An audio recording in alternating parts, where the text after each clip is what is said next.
Cade Quinn woke up with a start, gasping for air.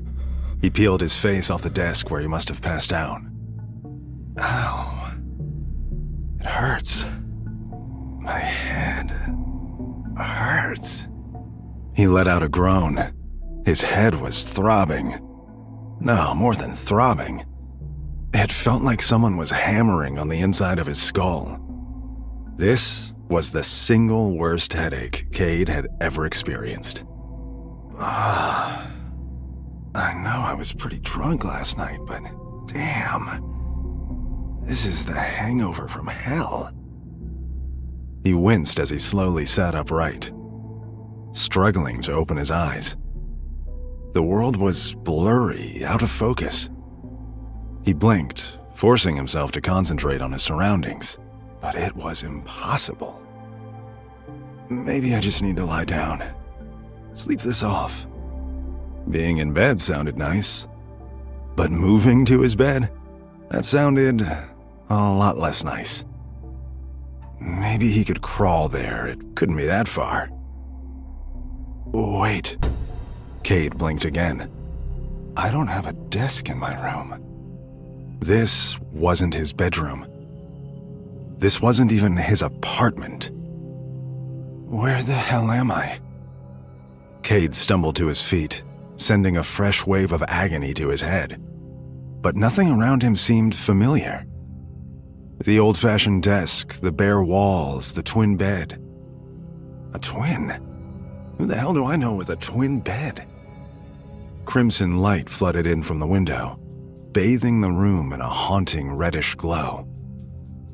And on the desk, right next to where he'd been sleeping, lay an antique revolver. I spent the night with a fucking gun? Cade's hands shook as he made his way to the window, trying to get his bearings and figure out where the hell he ended up. What did I do last night? He tried to remember. I opened a six-pack at home. I don't think I left the apartment. His train of thought ended abruptly the second he looked outside. This was certainly not his street. But more than that, it wasn't even his city. There were no cars, no power lines, no coffee shops, no fast food chains, no traffic lights. There was a full moon. But it wasn't the pale white Cade was used to. It was a shade of deep crimson. That's not normal. Cade took a deep breath. I can't freak out yet. Come on, Cade, think. I had too much to drink. I was pissed about losing my job, 10 years at that company and no warning. Hell, of course I had a few beers. But that doesn't explain any of this. And the stabbing pain in his temples wasn't helping him figure it out. He remembered making a few angry phone calls to his former boss. He watched some bad reality TV, and then he'd found that stupid book on the bookshelf, the one he bought at a thrift store all those years ago. It was something about magic and rituals. Cade couldn't quite remember the title, but he'd thumbed through it and found a ritual for luck. In his buzzed enlightenment, Cade had figured, hey, he needed his luck to change. And the ritual was easy. He put some bread in four corners of his apartment, said some weird words, and walked in a circle. Nothing to it. At the time, it seemed funny. And it wasn't like his luck could get worse. But now, he was in some foreign city. In some weird old-timey room, with a gun of all things, and the worst hangover known to man. No more drunk rituals for me. In the early hours of the morning, the room was still dark, but Cade stumbled to a mirror anyway, hoping he didn't look as bad as he felt. But as soon as he saw his reflection, Cade knew something had gone terribly wrong. Because it wasn't Cade staring back at him. He was looking at someone else. Someone wiry and thin, bare-chested with dark, messy hair and brown eyes. He lifted one arm, then the other, just to make sure it was a real mirror and not some optical illusion bullshit. But no. The reflection was real. It just wasn't Cade. Who is that? Who am I? But even weirder than realizing that Cade didn't recognize himself was realizing that Cade knew who it was, whose body he was in. Somewhere deep in the recesses of his aching mind, he knew his name was Klein Moretti. He was a recent graduate from Tingen University. Ah, that's the city I'm in. Tingen, in the Kingdom of Lowen. Cade exhaled sharply. He had no idea how he knew all of that. He just knew. Like he had access to Klein's memories somehow. The Kingdom of Lowen. I'm in a totally different world than my own. He looked around at the old-fashioned furniture again. The strange revolver, the lack of cars on the road. It's like I time-traveled to an alternate universe. Cade swallowed hard, fighting the urge to panic. He eyed the mirror again. Why Klein Moretti? What makes this guy so special? Shit, what makes me so special that I traveled here?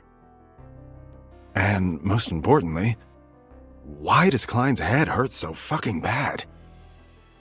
Hoping for answers, he probed deeper into Klein's memories, but they were all fragmented in his mind. He knew Klein had a younger sister, who was asleep in the next room. And there was an older brother who worked for next to nothing pay as a dock worker, but he wasn't home. He knew Klein had studied history and was hoping to get a teaching job at Tingen University soon to help bring his family out of poverty. The interview was in a few short days. All good information? None of it immediately helpful. He needed more clues, and hopefully an instruction manual for what to do when you wake up in someone else's life. And despite the fact that it felt like his skull was being ripped apart from the inside, he needed to turn on a light. He found a gas lamp in the room and tried to turn it on, but nothing happened. Panic rose in his throat like bile. Please, I need something to work. I need to figure out what's happening to me. But then a thought occurred to him. I don't know how to use this lamp, but Klein does. He reached into Klein's memories again, and without even fully understanding why, he pulled a penny from his pocket. He could just make out the faint outline of a man in a crown. A king, perhaps? Before he inserted the coin into a slot on the wall. It must be some sort of meter. The penny probably pays for the gas. The light powered on. He grimaced as the pounding in his head intensified, the light creating a new jabbing ice pick sensation behind his eyes. Ah. He squinted against it, praying for his eyesight to adjust. And when it finally did, he scanned the room. There was a book lying next to the revolver on Klein's desk. It was splayed open. A single line of handwriting sloppily scrawled across the otherwise blank page. He leaned down to read it, and the letters danced across his vision for a moment before settling on the page. I might have a concussion. Or... Ah, this isn't in English. The letters were unfamiliar to Cade. He'd never seen this language before in his life. And yet, when he focused, he could read them. I can read another language? He assumed it was because of Klein, and the fact that Cade could access his mind. But still, how is that possible? How is any of this possible? But that was a problem for later. Because for now, The message itself was a much bigger problem. It was one hastily written sentence, which read, "Everyone will die, including me." Well, shit, Klein. That's not good. Cade squeezed his eyes closed and gripped his temples, pressing hard, trying to clear his head, trying anything to stop the torture. What the hell was Klein doing writing something like that? Is it a warning? A threat? A code? Cade sighed, miserable. I could figure this out if my head would just stop hurting. He released his palms from his temples, giving up. There was nothing that could ease this pain. He leaned into Klein's desk chair, defeated, and suddenly noticed that his hands had come back bloody. Oh no. What the fuck? Horrified, he rushed to the mirror again. And now, thanks to the soft glow of the lamp, he could see it. The massive hole in his head. It felt like his skull was torn open because, well, it was. His scalp hung in flaps around the crown of his head, and the bone had completely shattered. Bits of his brain peeked out from the bloody, angry gash. But it was mostly the absence of brain and bone and flesh that frightened Cade. The parts of his skull that were just gone. He looked like the kind of special effect in a movie that he would have closed his eyes to avoid seeing. Oh, no wonder my fucking head hurts. He moved in closer, scared to look, but even more scared to look away. How the fuck am I alive? Is this a dream? Am I in hell? He glanced at the gun on the desk. It didn't take a rocket scientist to figure out the connection. One bullet was all it took to cause this kind of damage. Klein, buddy, what did you do? Cade's eyes moved to the journal, still open on the desk. The handwritten note Klein had left behind. Everyone will die, including me. Well, dear diary, apparently, I died. Now what? And as if on cue... Shit! Shit. Klein's sister. A young woman's voice called out softly. Klein? What are you doing? Klein froze. Huh. So much for my luck couldn't get worse. Cade stashed the gun in Klein's desk like it was on fire, and then, thinking quickly, he reached for a top hat from the closet and shoved it on to cover the hole in his head. He turned to greet Klein's sister with a nervous smile, terrified that he was too late, that she saw the bullet wound. But she just stared back. Nice hat. Do you have a shirt to go with it, or... Cade looked down at his bare chest. He flushed, embarrassed, and stammered out a lie. I guess I put these on in the wrong order, huh? Melissa snorted. No, I think you should go out like that. It's bold. Shut up. Cade felt a weird affection for Melissa, even though he'd never met her before. Klein loved her, and those feelings rose up inside him as if they were his own. Melissa was 17, an engineer in the making.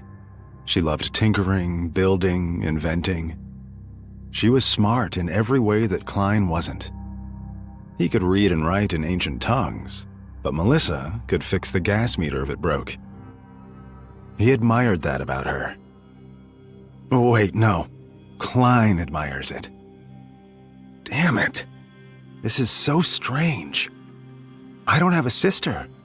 I don't even know this girl, and yet... He tried to shove a shirt over his top hat, and it immediately got stuck, because of course it did, which sent Melissa into a fit of hysterics.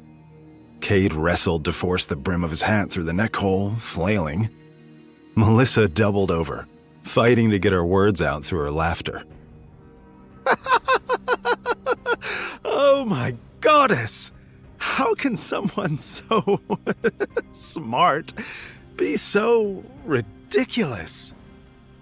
Cade would have been annoyed at her teasing, except she didn't seem to know he was a walking corpse or an imposter, so it felt like a win.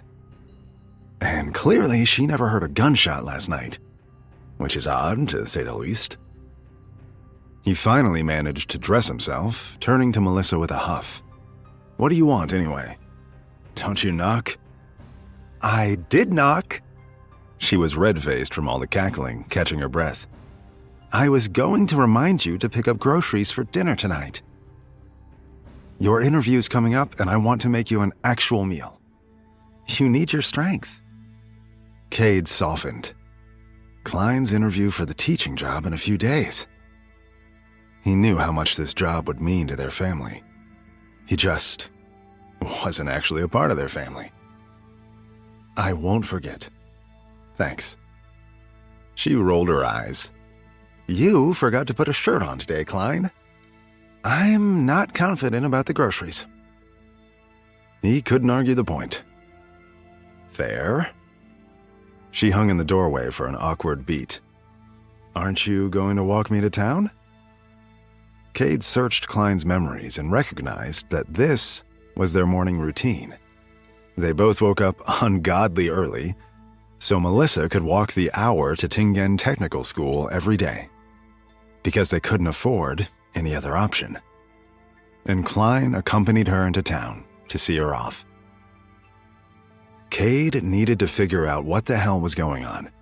He needed to get his bearings. And he wanted to tell her, "No, I'm not taking a walk through this weird-ass town right now. I'm gonna find a way back to the world I belong in, thank you very much." But for some reason he couldn't explain. He didn't want to let Klein's sister down.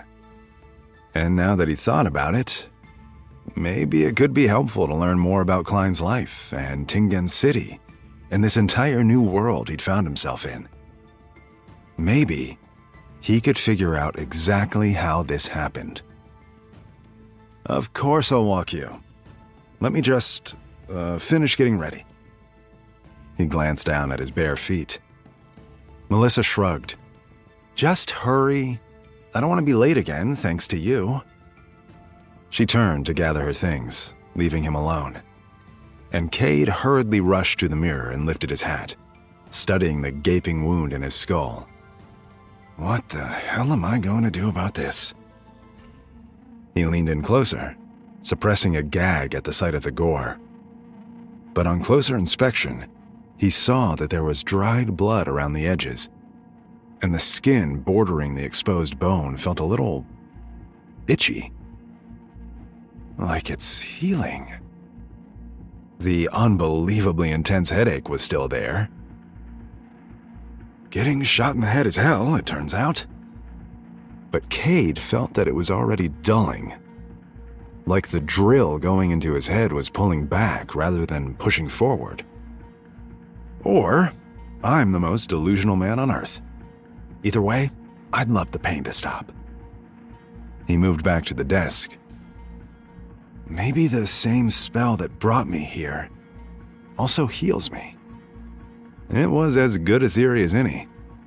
It would explain how he was still standing. Cade eyed the revolver. He'd never been in possession of a gun before. He wondered how Klein got it. The guy studied ancient languages and history. Cade seriously doubted he was running around packing heat. Did Klein really try to kill himself? Or did someone shoot him and cover it up? How do I investigate a potential murder if I'm the victim? For now, he needed to clean himself up.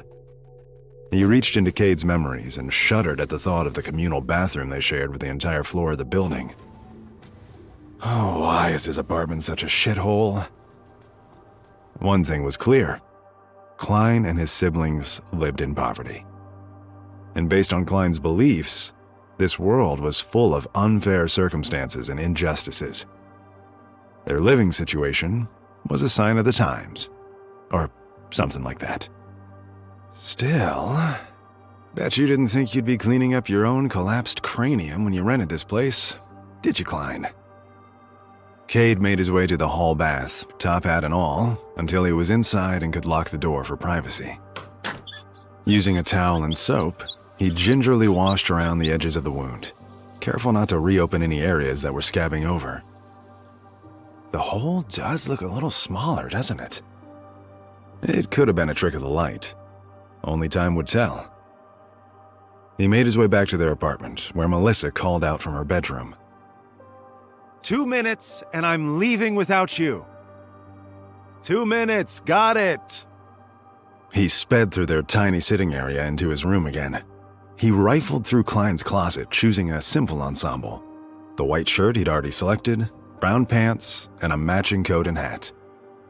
But when he knelt down to put on his boots, he found a bullet casing rolling around by the closet floor. Fuck. It really looks like I shot myself in the head. It was disturbing. Especially because, no matter how far he reached into Klein's memory, there was nothing about a gun or a suicide. No hint of depression or fear. But it was also like the last week of Klein's life didn't happen. Full days were missing. Cade could tell you what Klein ate for lunch 8 days ago. Plain, stale bread and boiled carrots. Oh, delicious. But not how Klein took a bullet to the brain earlier tonight. It was baffling. His sister's voice from the sitting area interrupted his train of thought. Klein, I'm serious. We have to go. He looked in the mirror. On the plus side, I don't look like a dead man anymore. Big improvement over half an hour ago. Coming! He felt around in his coat pockets. They were empty. Acting on instinct, he reached his hand underneath Klein's thin mattress, feeling around. It should be here. Aha! He yanked out a small tin and popped it open, finding a pathetic wad of cash and a few coins inside, alongside a silver pocket watch. He attached the watch to his coat. Seems like the right thing to do, and pocketed the disappointingly small amount of money with a sigh. Klein! Melissa was growing more impatient by the second. Okay. He rushed to his bedroom door, but he hesitated at the threshold. The itching beneath his hat reminding him there was a fatal wound under there. What if someone really did try to kill Klein last night? Am I in danger? If someone did this to him, what if they were waiting outside, lurking in the streets, ready to pounce, hoping to finish the job? Melissa's voice was heated. I swear to the goddess, Klein, I am leaving. But Cade's eyes narrowed, determined. He strode to the desk and opened the drawer. I already died once today. Cade stowed the gun in his coat pocket. He felt the weight of it as he moved. It was reassuring. It was protection. I refuse to die again. Melissa waited impatiently at their front door, practically buzzing with annoyance. She frowned when Cade joined her, her eyes falling to the silver pocket watch at his chest. Let me guess. She popped it open with a sigh. Thought so. Cade had no idea what he'd done to disappoint Klein's sister, but he let her pluck the watch off his coat and followed her as she skipped down the stairs. She called over her shoulder. How many times have I fixed this for you? It would take too long to probe through Klein's memories for an answer, but Cade could surmise from her tone. A lot? Yeah, Klein, a lot. Probably at least 100. She held open the building's front door and slammed the watch into Cade's chest as he passed. The least you could do is wind the damn thing. Cade examined the now ticking watch, amused. She's always mad at me and helping me at the same time. Is this what it's like to have a sister? He followed her out to the door and onto the bustling street. And Cade was taken aback by how dirty this place was. In the light of day, he could see how run down the buildings were, with chipped paint and cracked windows. Just down the road, a factory pumped out steam and smoke from large stacks, polluting the air and catching Cade off guard. It's so weird. Some of the technology here seems so much more advanced than the rest. Horse-drawn carriages rushed by, kicking up mud and other unspeakable mess between them. Sellers peddled their wares in every direction. Everything from newspapers to jewelry to fresh-caught fish. Everyone in this part of town was desperate to make a buck, and looking around, Cade understood why. Everyone needed it. But the crowd made him feel uncomfortable, paranoid. What if someone here wants me dead? What if they've just been waiting for me to step outside? What if they're following me right now, hoping to catch me unawares? He stuffed a hand into his pocket and felt the hard edge of the revolver. I'm not defenseless. Melissa shot him a sidelong glance. Where are you today? Cade tried to cover. I'm right here.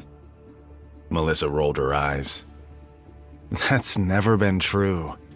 You're always in some ancient land, daydreaming about some poem written in Hermes, despite the fact that no one else can read dead languages. Cade chuckled. You paint such a flattering picture of... Cade froze in his tracks. A man had just swallowed a torch and breathed fire into the air, and Cade had almost walked right into his flaming exhale. A small crowd clapped and the man bowed, smoke billowing from his nostrils. Why is there a fire breather in the town square? He quickly searched Klein's memories, but no, this doesn't seem normal. He turned to Melissa. What the hell is going on? She grinned. You might be the least observant man I've ever met, Klein. She pointed to the striped tent rising in the distance, the jugglers doing laps up and down the streets, the dancers in bright costumes flitting behind them. There's a circus in town? Obviously. Ah, I see that now. He saw the look of delight on Melissa's face as a juggler moved past. We should get tickets. Her face fell. Very funny. She adjusted the bag on her shoulder, heavy with her books and tools. Don't spend too much on food, okay? Cade got the message. We can't afford circus fare. We can barely afford to eat. He nodded, and she waved before heading off for school. Cade felt a pang of guilt watching her leave, knowing she still had a long walk ahead of her since they couldn't afford any form of transportation. She's counting on Klein to get this teaching job. He felt sick to his stomach. What the hell am I doing? How am I supposed to keep up this facade? He shook his head. I need to go home, to go back to being Cade. I'm only gonna make things worse here.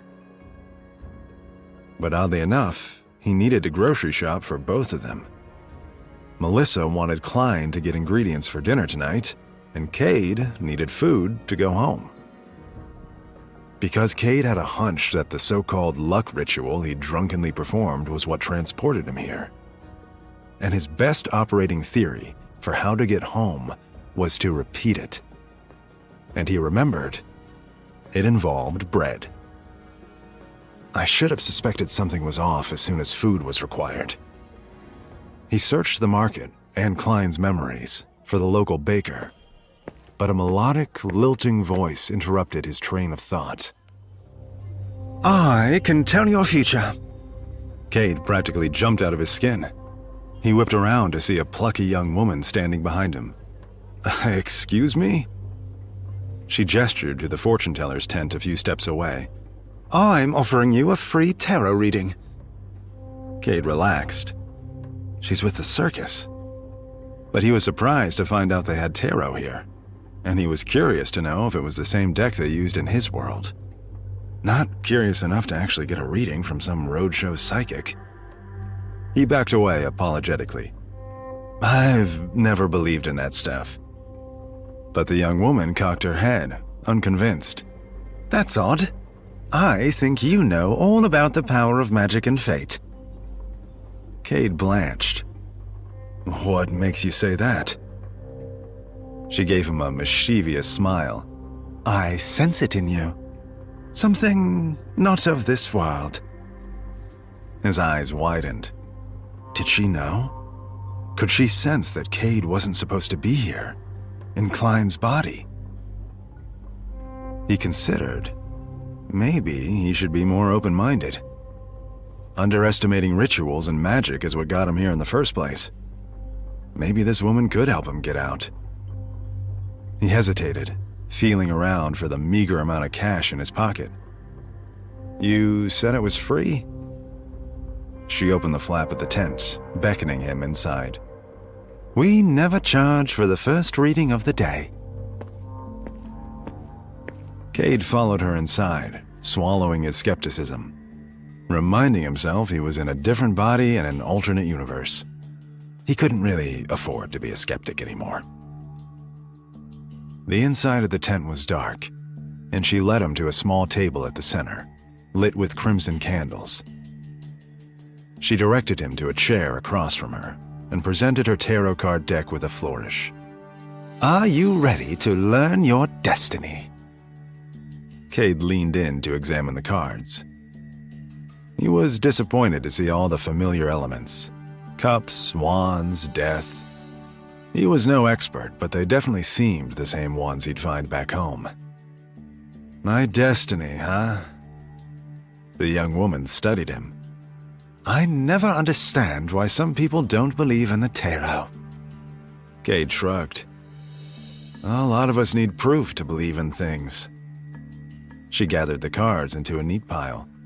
There's a difference between not understanding how something works and not having proof that it does. These cards aren't based in faith. They don't come from a church. She slid the deck to him. These cards were invented by Gustav Russell, the same man who created the steam engine. If you believe in trains, you should believe in the tarot. Cade took the deck, absorbing her statement. It's interesting. In this world, does that mean trains are magic or tarot cards are science? She looked at him expectantly. Shuffle the deck. He met her gaze. You're sure it's free? She groaned, exasperated. Oh, yes, free. I already said that twice. She pointed to the deck of cards in his hands. I will tell you about your past, present, and future. Shuffle, close your eyes, and then choose 3 cards before I get impatient. Cade obeyed. Eyes closed, he carefully shuffled the cards and drew 1, face down. She slid the card toward the center of the table. That's your past. He drew another. Your present, and a third. Your future. Satisfied, she took the deck back and flipped his hands palm up on the table. You can open your eyes. He did, but found that her eyes were fixed on his palm. What is it? You have 2 lifelines. Her eyes narrowed as she drew his hand closer.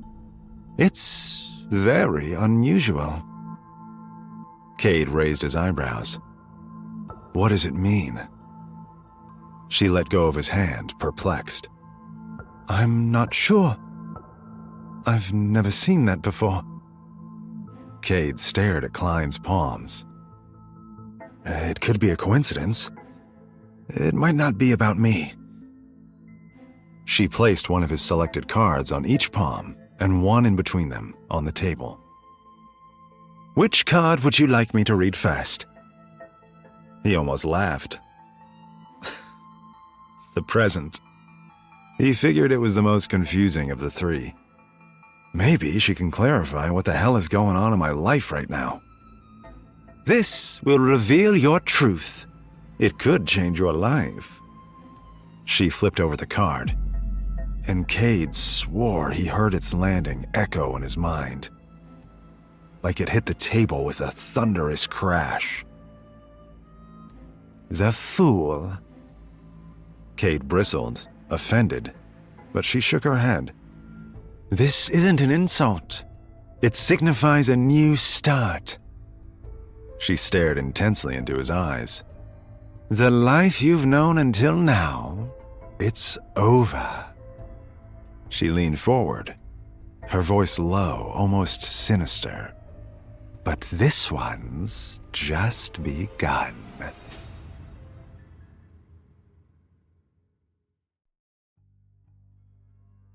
Cade stared at the tarot card on the table, with the Fool printed across the bottom in big capital letters. Are you sure this thing isn't calling me a clown? The young woman laughed. I'm positive it's a new beginning. But she grew serious again. Not all new beginnings are good. You need to be careful because... The young woman stiffened. Shit! Cade's brow furrowed. What's wrong? But his question was answered by the appearance of a furious older woman, adorned in scarves of dangling beads and shimmering coins. I can't believe you! The young woman paled. I need to practice, Penelope! Penelope simmered with rage. No, you don't. You are an animal tamer, Tiffy. You need to be doing your fucking job. Penelope turned to Cade, apologetic. I don't know what nonsense she's been filling your head with, but I'm the only fortune teller around here. Tiffany reddened. That's not true. But Penelope's voice was low and threatening. Get out. Tiffy stood in a huff, but before she could actually leave the tent, Penelope stuck her arm out, blocking her path. First, return the nice man's watch. Cade looked down, mortified to discover that his silver pocket watch was no longer attached to his coat. When the hell did she do that? Here. Tiffy handed it back to him, annoyed. But it would have been a bargain for my reading. Cade could only stare in disbelief as Tiffy turned on her heels and stormed out of the tent. Penelope sat down and patted Cade's hands gently. She's a terror, that one.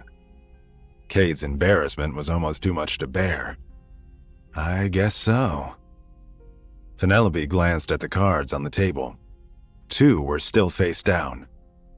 You want a real reading? Cade sighed. Is it free? Is that what she told you? Penelope scoffed. Ha! You must be a fool.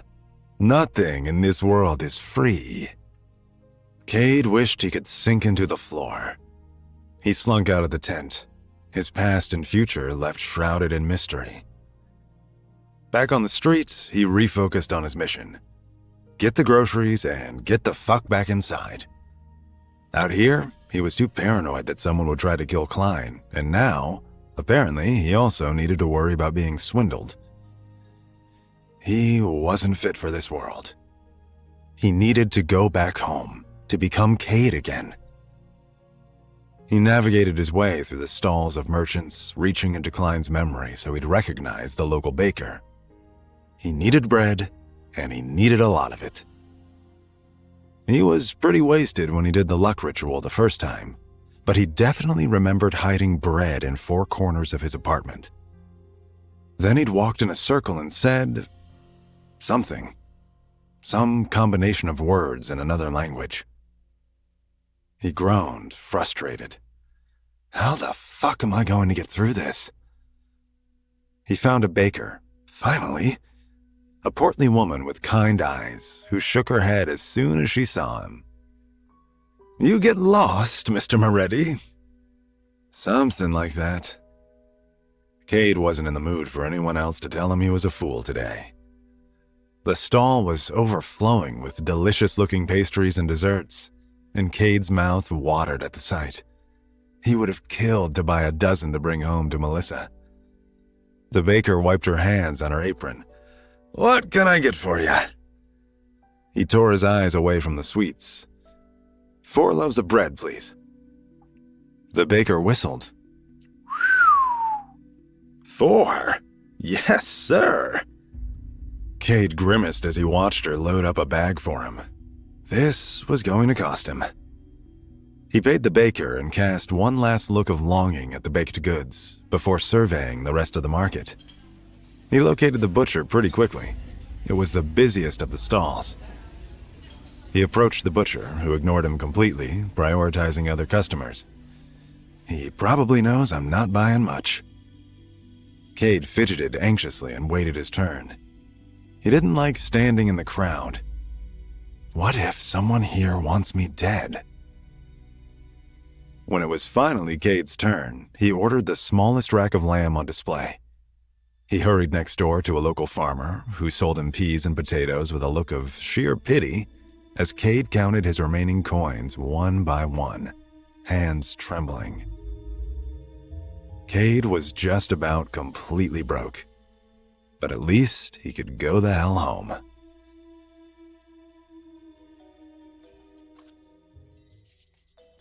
Back at the apartment, Cade hurried to Klein's bedroom and shoved the revolver back into his desk, feeling a weight lift off his shoulders. He felt safer inside, where he knew he was alone. He lifted his hat to check on his bullet wound and... holy shit! It was completely healed. Not a spot of bone or brain matter to be seen. Cade practically melted in relief.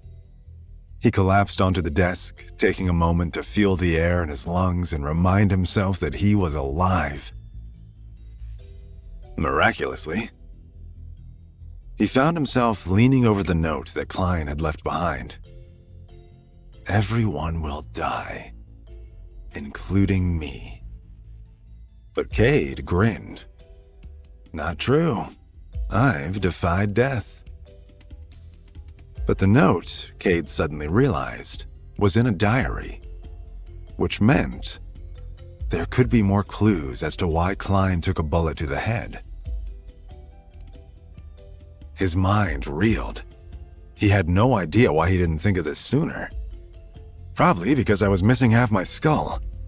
He flipped through it, eager to read about the man whose life he'd accidentally assumed. Early May was all about his final weeks of classes at Tengan University. There was an entry about a debate his professors had about the age of steam. Another about a theory that every language derived from ancient Phasek, which Klein had found utterly ridiculous. One about how he and his friend Naya had spent hours agonizing over the tense of a specific translation. Cade chuckled. Nerd much? The man's personal diary read like class notes. But the truth was, Cade liked history. He might have enjoyed reading about this alternate universe's past if his life weren't on the fucking line. Come on, Klein. You didn't die because your professors disagreed about some old emperor's impact on technology. Give me something I can work with. He found an entry that sparked his interest in late May. May 29th. Welch told me and Naya he's found an ancient notebook from the 4th epoch, and he needs help translating it. I was thrilled, though Naya was nervous about taking on more work. But I reminded her, artifacts from that era are incredibly rare. We typically rely on the churches and their records, but we can translate this directly. I asked why the assistant professor of the archaeology department came to 2 history students instead of his own classes, and Welch said they aren't strong enough in languages. I couldn't believe our luck. By June, Klein appeared to be completely obsessed with the notebook. which they'd identified as a journal from a member of the Antigonus family. It was all he wrote about. Naya, Welch, and Klein had discovered several anachronistic details within the journal, trying to puzzle out if this meant their knowledge of history was incorrect, or whether the journal was dated wrong. June 23rd. There is so much to unravel in the Antigonus journal, but I need to prepare for my interview. I'm trying to stay away, but it's hard. Every day, we discover some fascinating tidbit that I'm certain will change our understanding of history as we know it.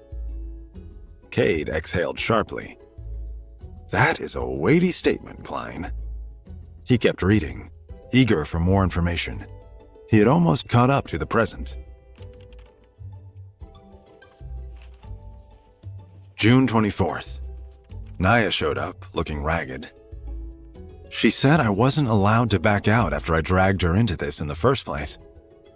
And they found something. It seems like the author accepted a mission to visit a nation at the highest peak of the Hornassus mountain range. But there's no record of its existence. And anyway, it'd be impossible. How could a nation survive that high above sea level? June 26th. Could this be real? Cade frowned. That's it? That was the day before yesterday, followed only by yesterday's cryptic entry. Everyone will die, including me. Klein's handwriting was much more hurried, more scattered in that final note, like he was scrambling to get the thought out before it was too late. Cade shivered. Could Klein's death be related to this journal, to their discoveries? It was the best lead he'd gotten so far, but he was also in way over his head. Going through Klein's journal, he felt like Klein going through the Antigonus journal, trying to piece together the history of a dead man and failing. No more. He leaped to his feet and placed a loaf of bread in each corner of the sitting room. He stood in the center, closed his eyes, and tried desperately to remember the words from the ritual he'd done after a long night of drinking. It was something odd. Stella Nana? No. Something Nota? Log Elf?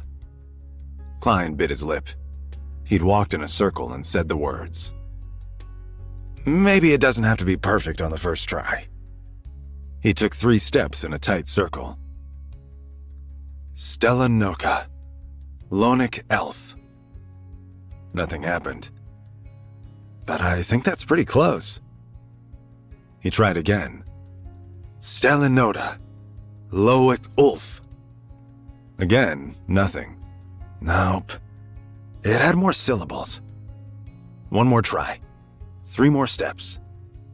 Stellinoda Loic Nitolf. A searing pain roared through his head. He cried out. He could barely breathe. Ah! Not again! No! Please! He fell to the ground as a sea of crimson light swelled around him, engulfing him, blinding him until his entire vision flooded red. The pain receded. Just like that. Cade blinked. Where the hell am I now? Everything around him was gray. He wasn't in Klein's apartment anymore. He was suspended in some sort of fog, and it was everywhere. Like he was floating in nothingness. As his eyes adjusted, he saw that crimson stars dotted the mist. He reached out to touch one, and it exploded into a firework. Beautiful, but baffling. Maybe the ritual to go home didn't work. Maybe death finally caught up to me and Klein. Cade whipped around to see 2 strangers materialize before him in the mist. 1 second, there was nothing, and now there were 2 shadowy figures. He couldn't quite make out their faces through the fog. "Why have you summoned us here?" A gruff man's voice. If he was afraid, he didn't show it. "Please, my lord." A young woman, maybe Melissa's age if Cade had to guess. She curtsied, her voice shaky. "Tell us why you've brought us to this magical place." Cade froze. They think I summoned them. Maybe I did. His pulse quickened. What the fuck was that ritual? I don't even know who these people are. He tried to stay calm, to show no fear or confusion. It didn't kill me. I'm not dead. The two strangers stared at him with a hint of reverence. But I might be fucking magic. The thick mist enveloped everything. Cade couldn't see more than the shadowy outlines of the strangers he had somehow summoned here. An eerie feeling permeated the air. It was as though Cade stood within the veil between life and death, a place where reality ceased to exist. And he couldn't shake the feeling that something truly dark lurked just out of view. The gruff man cleared his throat. "Well, why are we here?" Cade almost laughed. I wish I fucking knew. But he could sense the man's growing impatience. Cade needed to give them an answer, and fast. Of course, to do that, Cade needed any clue as to what was going on, and he was coming up empty. It seems like they think I'm some sort of powerful wizard or something. But if I admit I'm as lost as they are, they might get angry, or worse. They might leave, and then I'd be stuck with more questions than I started with. Cade stood perfectly still and tried to project an image of confident stoicism. Be mystical and cryptic, Cade. That's what wizards are like, right? The young woman took a tentative step toward him. "What do you want from us?" Okay, that's not working. Cade panicked internally, his mind reeling. If I don't say something soon, they'll know I'm full of shit, which I am. Finally, he broke the silence with the only answer he could come up with. "I wanted to find you." That seemed to appease them. Cade could just barely make out the outline of a smile on the young woman's face. He also noticed a faint red glow circling around her in wisps. He followed its trail, squinting through the fog to see that the crimson, smoky tendrils surrounded the gruff man, too. And that wasn't all. The glowing threads originated from Cade himself, like a tether of red light, connecting three strangers to each other. He felt its power coursing through his veins, and it was incredible. In a flash of clarity, he knew. I really did pull them here. But from where? And how? He decided to try asking. "Where were you when I called to you?" The prim and proper young woman was the first to answer. "I was in my room when, out of nowhere, my mirror shattered into a million crimson pieces. They floated in the air around me, like time had just stopped. Then everything shifted, and I was here." Cade turned to the gruff man, who hesitated. This one keeps his cards close to the chest. If Cade looked hard enough, he could see that he had blue hair and an unruly beard. He was almost the exact opposite of the polite, cultured young woman, rough around the edges in every imaginable way. Cade motioned for him to speak, and he sighed. I was on my ship, when suddenly the glass in my hand seemed to melt, turning back into sand, only blood red. before I even understood what I was seeing. I was here. Cade nodded sagely, as if their answers were exactly as he expected. Well, that told me nothing. Why are they connected to me or Klein? The young woman couldn't contain her excitement. Are we here to become Beyonders, like you, my lord? Cade raised an eyebrow. No one's ever called me that before. Feels weird. And what's a Beyonder?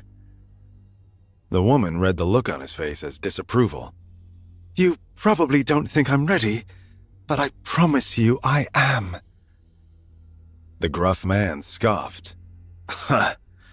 Before you start begging for magical powers, I think we need to know where we even are. He gestured at the emptiness. How are we supposed to trust this guy if he offers us nothing but mist? Cade understood his skepticism.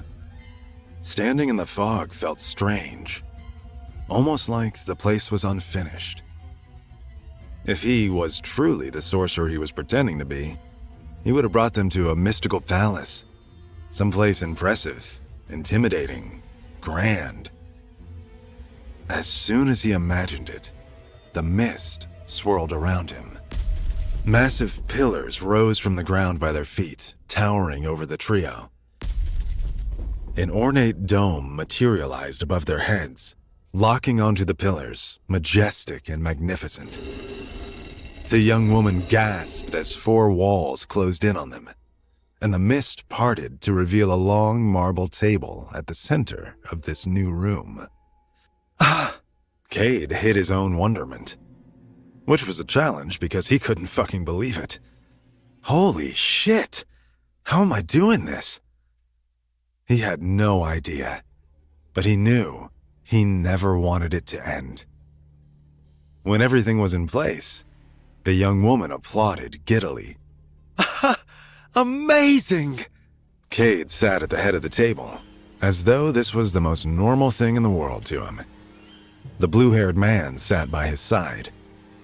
Cade suppressed a grin. Have I finally won him over? The young woman beamed as she took the other side.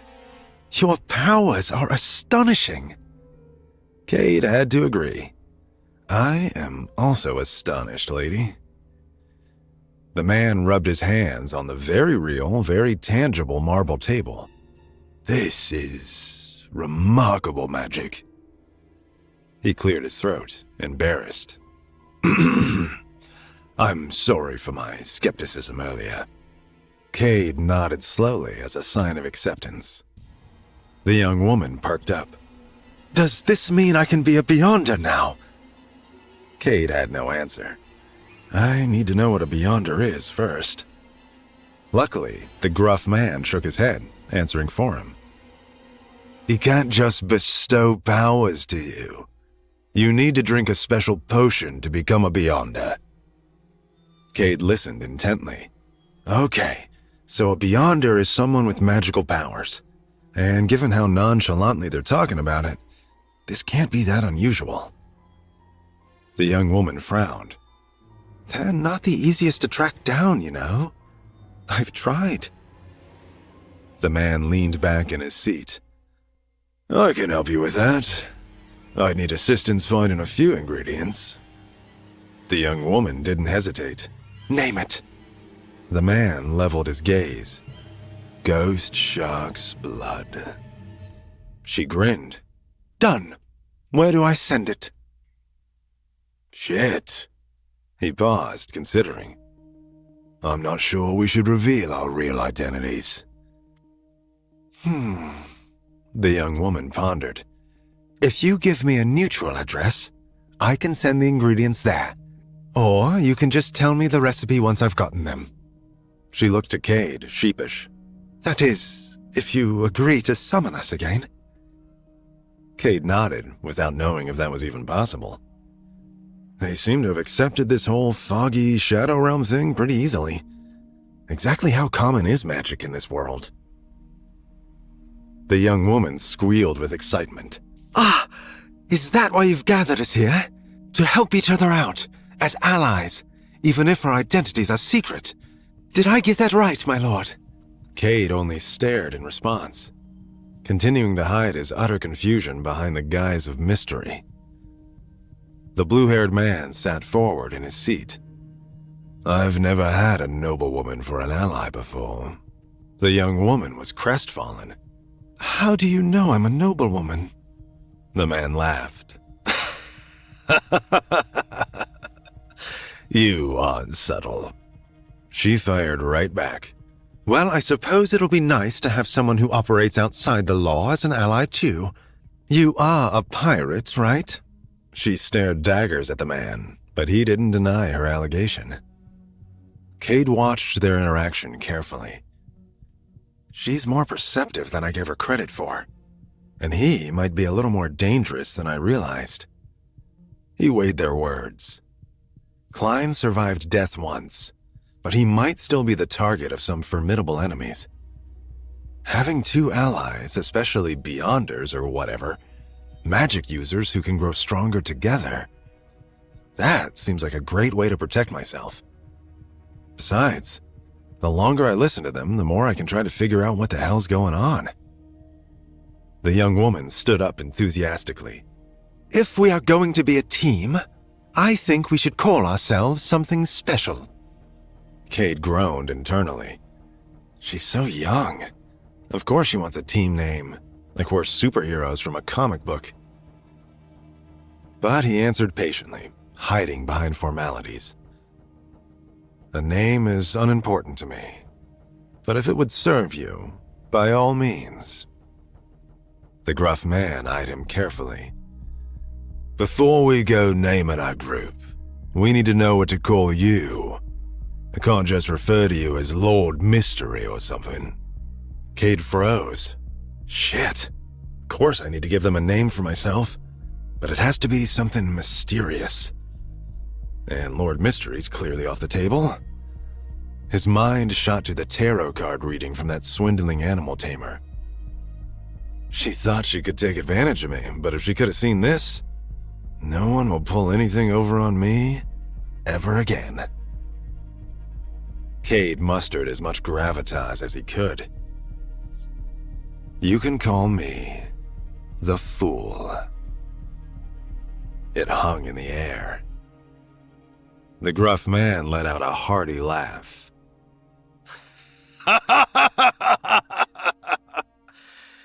Not exactly a flattering name, is it?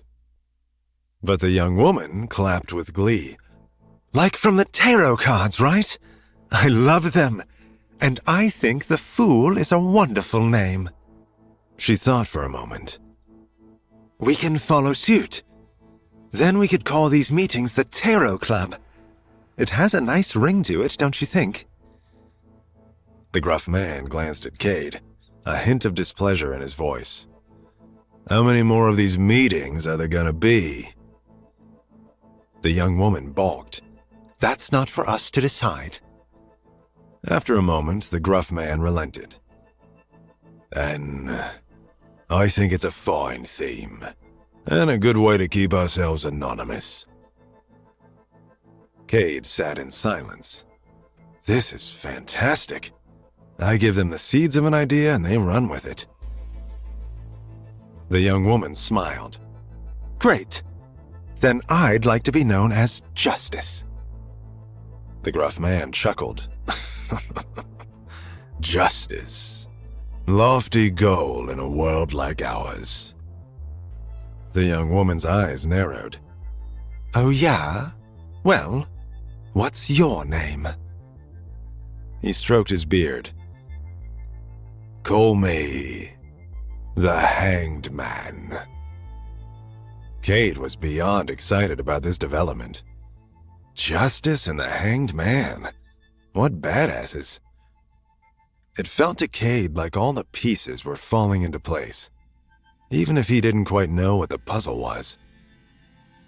His tarot reading said he had a fresh start, and for the first time, that excited him, because look what I can do.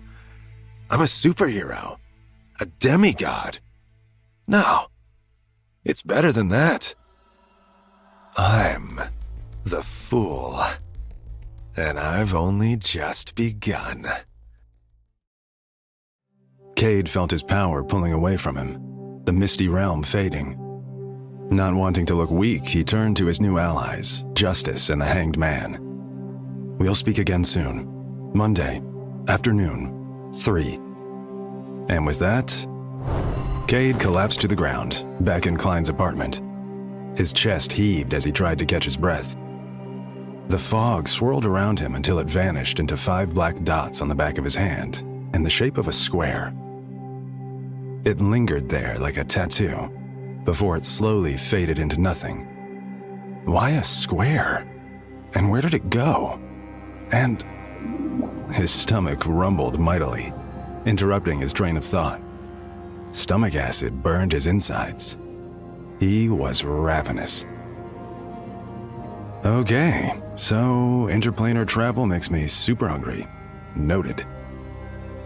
He staggered into the kitchen and grabbed 2 potatoes. He threw a pot of water on the stovetop and tossed them in, watching the clock as his stomach threatened to eat itself. Fuck it. He was too hungry to wait.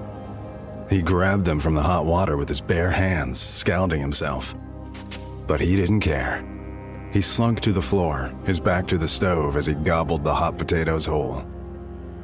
As the anger in his stomach eased, he laughed at himself, at how ridiculous he must look, crouched on the ground, stuffing his face.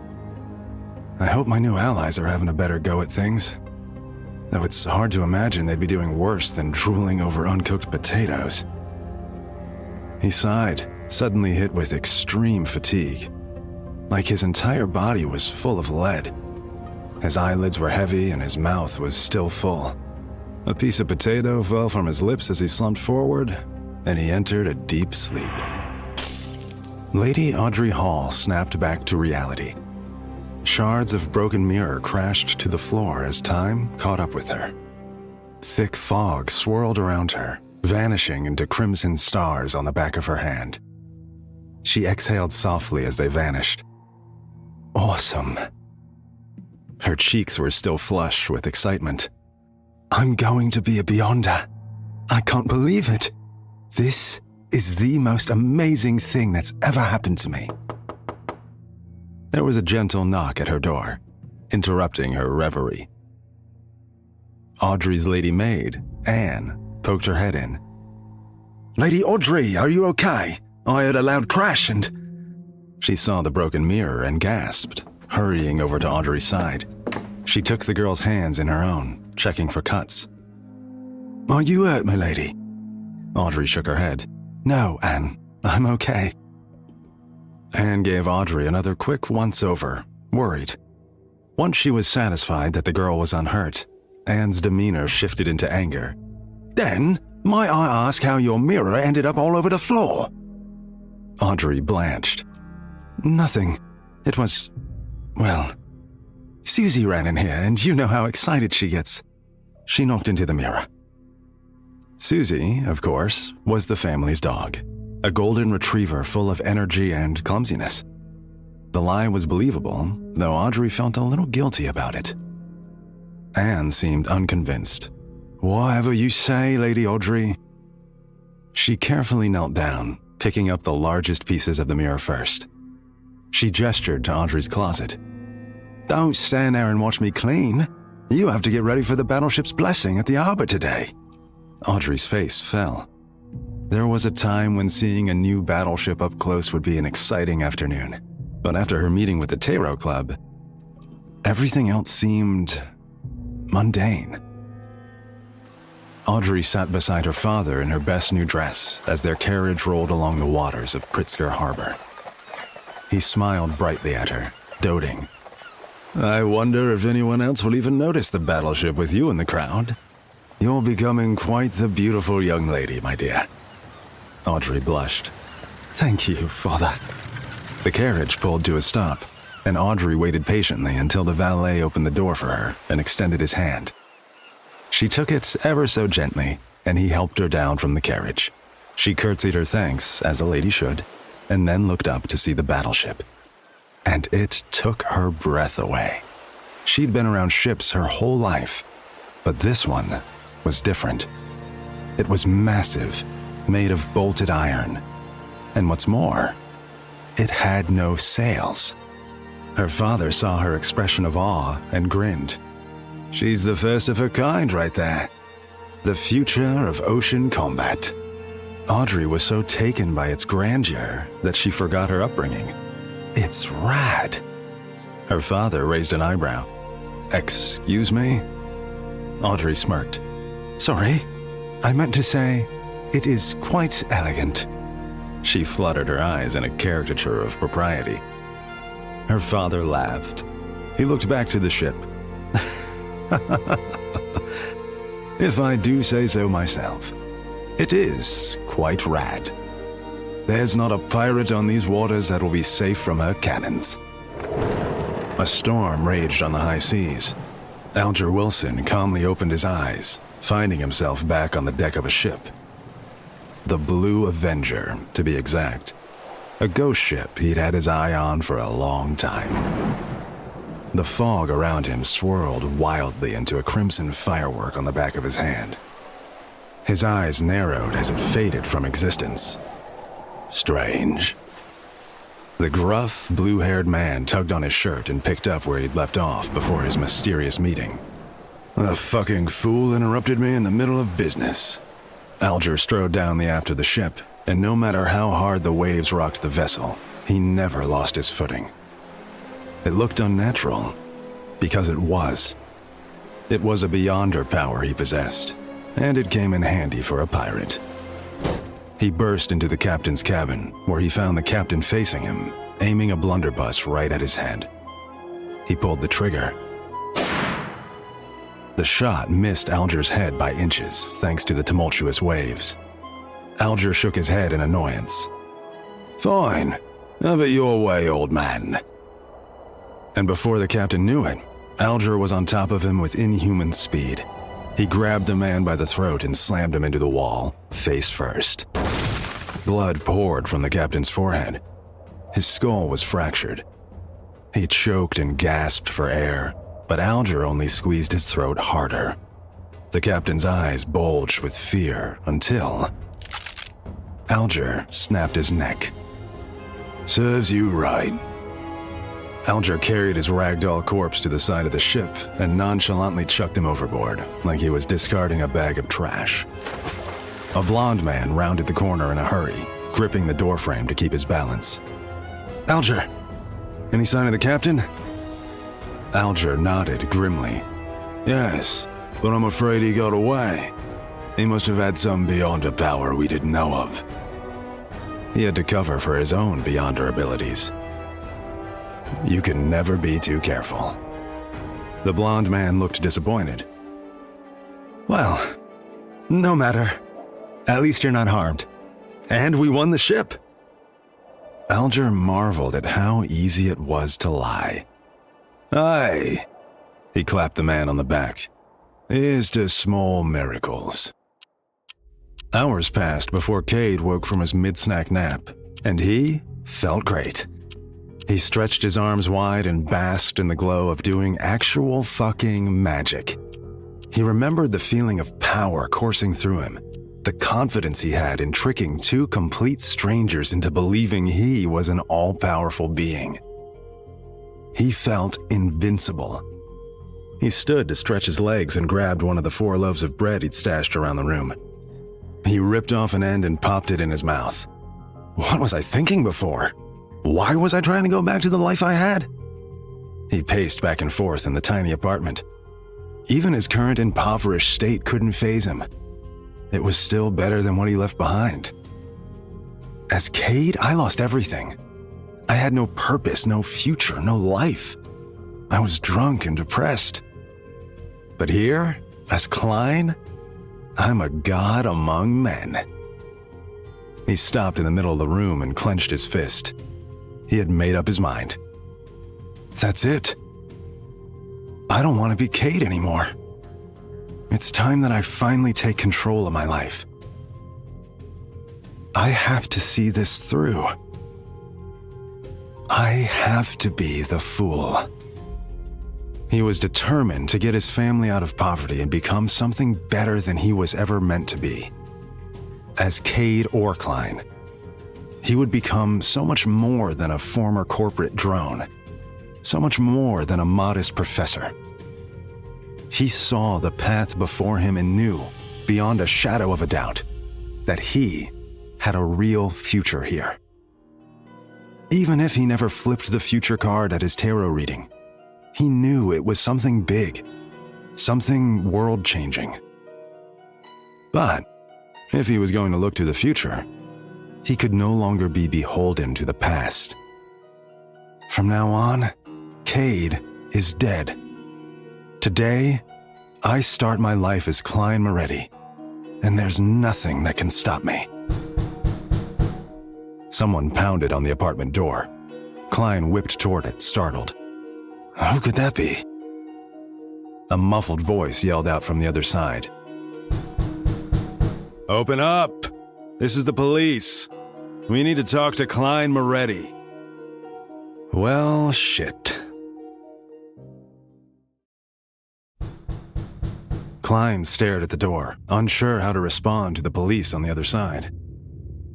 He could feel his heart in his throat as pure fear took hold.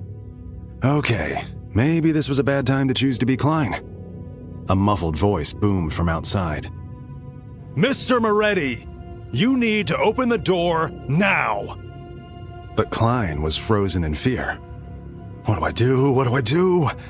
He ran to the window, only to remember that he was definitely not on the ground floor. Shit! He racked his brain for any semblance of a plan.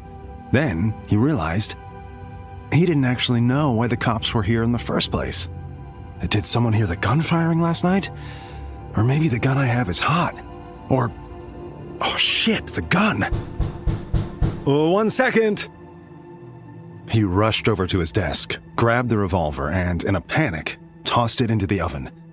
Because, well, cops don't check appliances, do they? The voice called out again, more belligerent this time. Mr. Moretti! Don't make me break down this door! There was no two ways about it. Cade, no, it's Klein now. Klein was trapped. All he could do was comply. He tried to compose himself as best he could, gave the apartment a once-over, and opened the door. Sorry, I was napping. He faked a yawn and rubbed the sleep from his eyes. It's not the whole truth, but it's true enough. A burly, bushy-mustached man stared daggers at him, annoyed to have been kept waiting. He held up a badge and pushed past Klein into the apartment. Klein was taken aback by his lack of courtesy. Okay, come in, officer. The cop poked around the sitting room. Mr. Moretti, my name is Officer Beach Mountbatten. My colleague here... He turned around and saw that there was no one in the room but him and Klein. He grunted, stuck his head out into the hallway, and whistled. After a few moments, another officer entered the apartment. His eyes were a soft gray, as was his hair. He had a kind but stern face. Officer Mountbatten motioned to the other man. Like I was saying, my colleague here, Detective Dunn Smith, has a few questions for you. Detective Smith smiled and took out a notepad. Yes, sorry, there was a calico cat in the hallway and her coat was... He cleared his throat. Anyway, we need to ask you about Welch McGovern. Klein immediately recognized the name, but from where? Welch McGovern. Wait, he was mentioned in my diary. The assistant professor with the ancient journal. What about him? My friend Naya and I have been assisting him with a translation project. Detective Smith raised an eyebrow. And when was the last time you saw Mr. McGovern? And Naya, was it? Klein shrugged nonchalantly while he desperately tried to remember what the diary had said. I don't know. A few days ago? Why? Smith and Mountbatten shared a look, silently negotiating who was going to give Klein the bad news. It looked like Detective Smith lost. He sighed deeply. Well, Mr. Moretti, I'm sorry to be the messenger here, but both of your friends are dead. Klein's eyes went wide. What? How? When? He felt overwhelmed. And let's add why and where while we're at it. Detective Smith led Klein toward the couch. You might want to sit down. Klein waved him off. Please, just tell me what happened. He could barely keep his composure. This can't be a coincidence. Detective Smith shifted, uncomfortable. Suicide.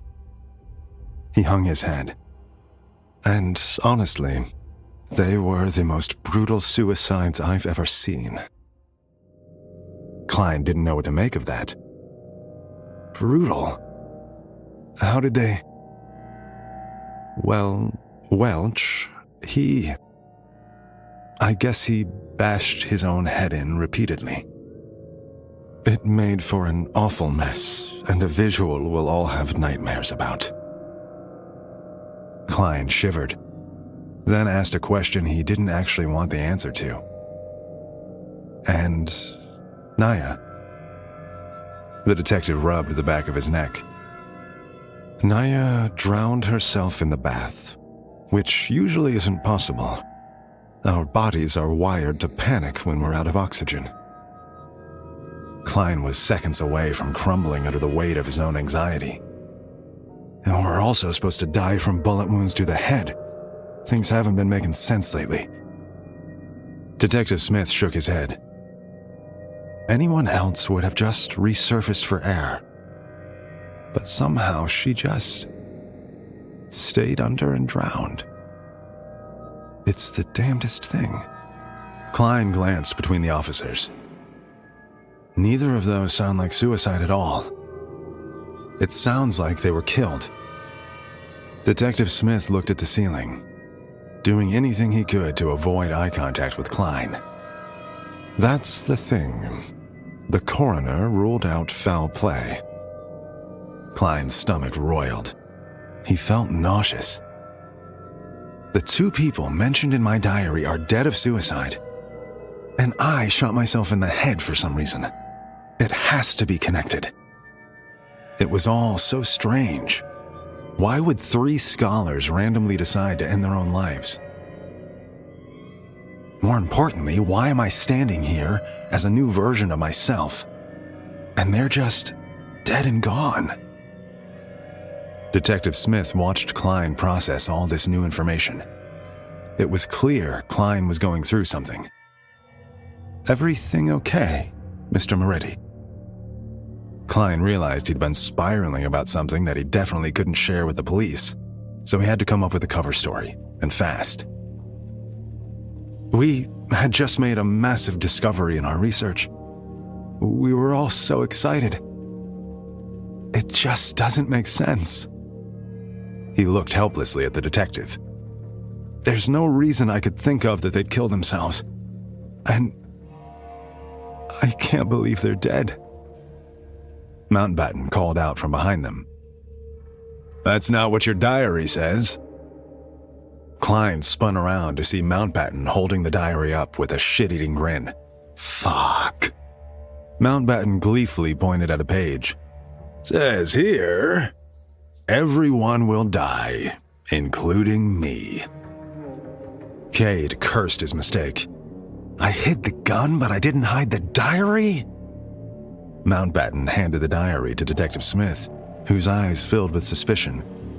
He watched Klein sweat. Care to explain? Fuck. There was no way out of this. Nothing he could possibly say to shake their suspicion. Even he had to admit the entry was damning. It's not like I can just tell them, it's okay, guys. I used to be a loser named Cade from a different universe. And if I lie and they catch me, well, then I'm much more suspicious. Lying isn't easy when you don't know the actual fucking truth. Then it hit Klein. That's it. The truth was, he didn't know what was going on. His shoulders sagged. Honestly, I don't know what the hell happened. I don't remember anything from the past few days. I don't remember if I saw my friends before they died. I don't remember writing that note. Hell, I don't even remember what I had for breakfast yesterday. Mountbatten scoffed, clearly done with Klein's bullshit. You can't be serious. You're claiming amnesia? Klein shrugged. I'm not happy about it either, okay? I'd really like some answers too. Detective Smith watched Klein closely for a moment before he softened. Okay. Both Klein and Mountbatten stared, dumbfounded. Mountbatten was incredulous. What the hell do you mean, okay? The detective closed his notepad and put it back in his jacket pocket. Let's just be grateful that whatever strange happenings affected your friends didn't seem to affect you. Klein studied the gray-eyed cop. Is he serious? He took a breath. Does that mean I'm safe? Detective Smith pursed his lips. Do you not feel safe? Klein backtracked. I don't know. Is there any sort of protection you can give me? You know, in case something happens to me, like what happened to them? Mountbatten laughed. Are you asking for protection from suicide? Want me to take all the sharp objects out of your apartment? Embarrassed, Klein tried to garner sympathy. No, it's just... It doesn't feel right that Welch and Naya would kill themselves. It's just not who they are. What if some outside force made them do it, and it's after me? The detective narrowed his eyes. Do you have enemies, Mr. Moretti? Someone who would want to hurt you? Klein swallowed. How the hell should I know? I just got here. But he thought about it anyway, scanning Klein's memories. None that I know of. But that's the scary part, right? There's a lot I don't seem to know. Mountbatten rolled his eyes. Uh-huh. Amnesia. We know. Detective Smith signaled to Mountbatten to leave the apartment. Okay. I think we've got everything we can from this interview. Mountbatten nodded and left without a word. The detective patted Klein on the back. I'm sure nothing sinister is going on. But I'd advise you not to leave town. Stay put, just in case. We'll be watching. And just like that, he was gone. Klein shut the apartment door and pressed his forehead into it. What the hell is that supposed to mean? Watching for what? Am I still a suspect? Or worse, am I bait?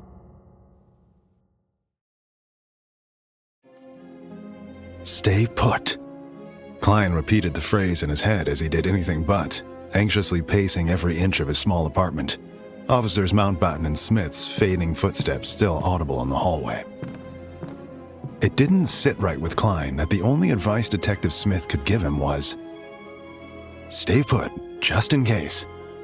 Just in case what? Klein decided he'd better sit at his desk and calm down. But the sight of that stupid diary did nothing to soothe his nerves. His mind continued to race. It's possible whoever, or whatever, killed Welch and Naya killed me too, and is coming back. And Klein couldn't decide if that was better or worse than the possibility that he killed them, and the memory was lost, just like all of his memories from the past week. I need to figure out what the fuck is going on, and fast. Klein grabbed the diary and scoured every page again, desperately in search of clues, specifics, anything that could give him some insight. Why would why would I back away from such a massive project? Was prepping for a job interview really more important than translating an ancient text? which was apparently reshaping their understanding of history? I know I need money, but... He tried to think and skim at the same time. Did I know something bad was about to happen to me? To Welch? To Naya? Did Naya pull me back in because she was excited? Or because she was scared? Klein felt a sharp pain in the pit of his stomach. All he wanted was answers, and he couldn't seem to find a single one. Just page after page of boring notes and ramblings about languages and epochs and blah blah blah. Where were the details? Where was the emotion? It was all so painfully matter-of-fact. Time to put this down. Melissa will be home soon, and I'd rather not pull her into this mess. Instead, she'll expect me to be... studying. Oh, right. The pain in his stomach was back. My job interview. As if I don't have bigger problems right now. Call me crazy, but I think I'm in over my head. His stomach let out a loud gargle. He hadn't eaten since before his nap, before the cops came.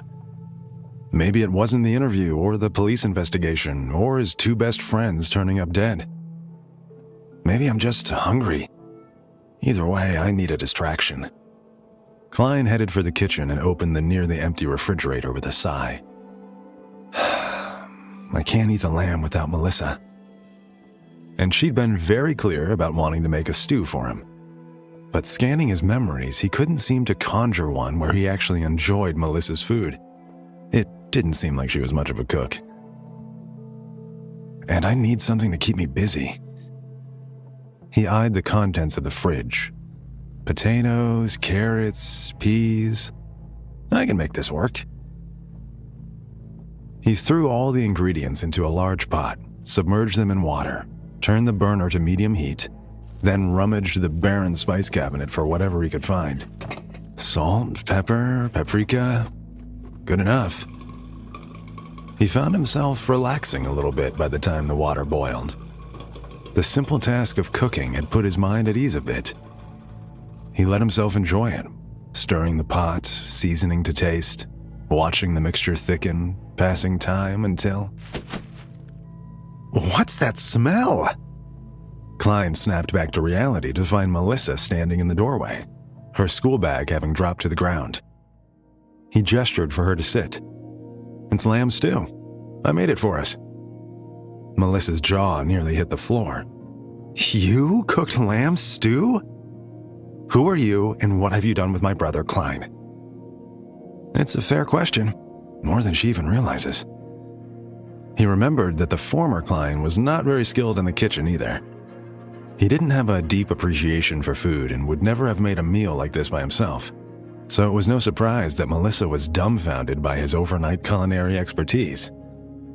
I guess there's still some Cade kicking around in me. He shrugged to play it off. I got hungry. She balked. But where did you even learn to make lamb stew?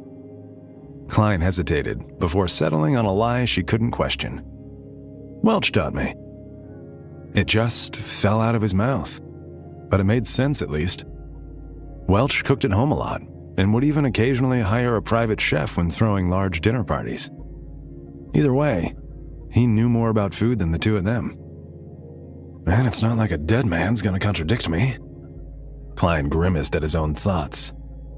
Morbid, but accurate. He stirred the stew, keeping his tone light. I thought I'd give his recipe a try. Anyway, I needed a break from translating. It's been a long day, and I know it has been for you too. Melissa smiled. She was genuinely touched by her brother's effort. He ladled some stew into a couple of bowls with a grin.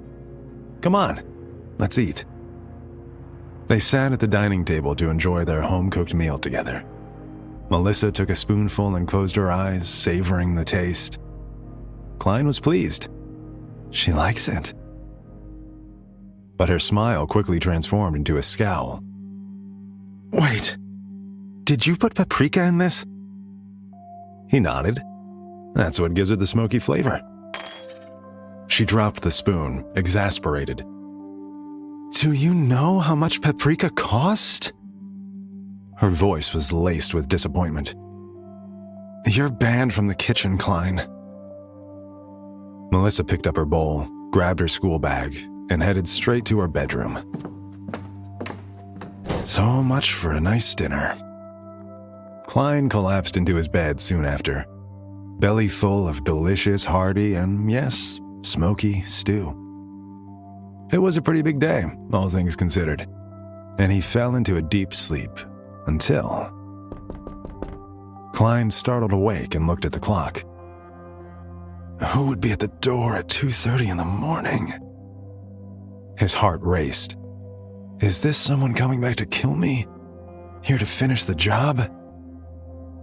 Klein jumped out of bed and tiptoed to the door, wide awake now. He kept his voice low in an effort not to wake Melissa. Who is it? A familiar voice came back from behind the door. Detective Dunn Smith. We spoke earlier today. Fuck. The detective's muffled voice sounded urgent. Can you open the door, please? I need to take you in for questioning right away. There was no running or hiding. Klein took a deep breath and opened the door, smiling as Smith's cold gray eyes stared back at him. It's pretty late, Detective. Can't this wait until morning? Smith breezed inside, straight past Klein. We found a carriage driver who told us that you went to Welch McGovern's residence on the 27th, the day he and your friend Naya died. And apparently, Welch paid for the carriage. Klein's mind reeled in horror. Is this it? Am I caught? The detective turned to face him calmly. So, where's the gun, Klein? Shit. The gun. The one that's in the oven right now. Klein mustered his best acting skills. Gun? Detective Smith nodded, idly glancing around the room. A revolver went missing from Welch's home, and I think you know what happened to it. Klein was once again faced with two options: lie or come clean, and lying didn't seem to be working. Call it intuition, but something about Smith told Klein he could trust him. The truth it is. He met Smith's gaze. I woke up in the middle of the night last night and found myself lying on the desk with the revolver next to me and the bullet casings on the ground. It looked like I tried to commit suicide, but I guess it didn't work because, well, here I am. The detective's eyes flashed with intrigue. Klein swallowed nervously. Maybe I misfired or didn't know how to use the gun. I don't know. I can't remember what happened last night or on the 27th. I'm having trouble remembering a lot of things lately. Klein looked for a sign of doubt or disbelief from the detective, but he just gestured for Klein to keep talking. I'm sorry I can't tell you anything more useful, but that's the truth. I really don't think I killed him, though, Detective Smith. I wouldn't... Klein trailed off, feeling helpless. Smith didn't appear completely convinced, but he wasn't putting him in shackles either. We'll figure this all out together. All right, Mr. Moretti? I just need you to come with me and speak to an analyst. It won't take long, and we can get this whole situation cleared up. Klein knew he didn't have a choice. Can I write a note to my sister before we go? To let her know where I am? Quickly. Smith was already halfway out the door. Klein ran to his desk, ripped a piece of paper out of his diary, and scribbled a note to Melissa telling her not to worry.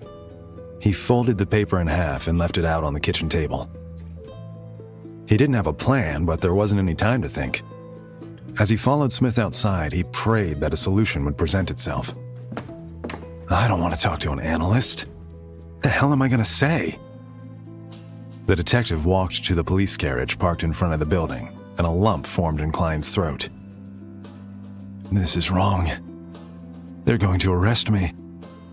I didn't give up everything to spend my life in jail.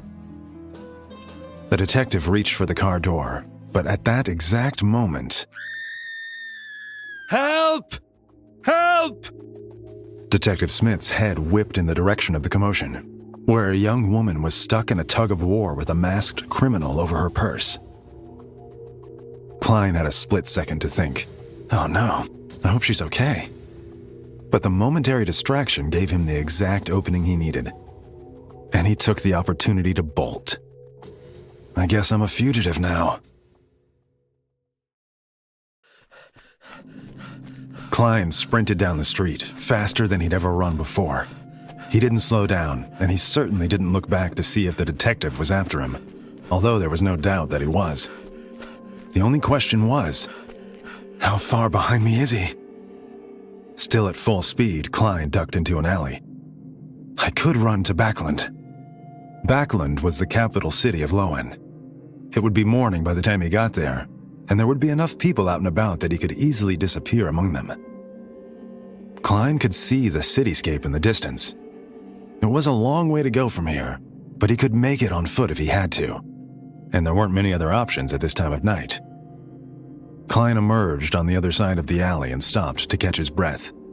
He looked up at the street sign. Ironclaw Street. I ran further than I thought. The city was eerily quiet at this late hour. Klein's heavy breathing echoed in his ears, but no one seemed to be chasing him anymore. I think I lost him. From down the street, Klein could hear the sound of a taxi garage. Perfect. This will get me out of here faster. Klein waved down the driver, hopping in before he even had a chance to come to a full stop. The docks outside the city, please. The driver kept his eyes on the road and simply nodded. Klein sat back in his seat as they pulled away, finally feeling some relief. Freedom. Klein gazed out at Tingen City, watching the buildings go by, wondering if he'd ever be able to come back. The thought made him sad.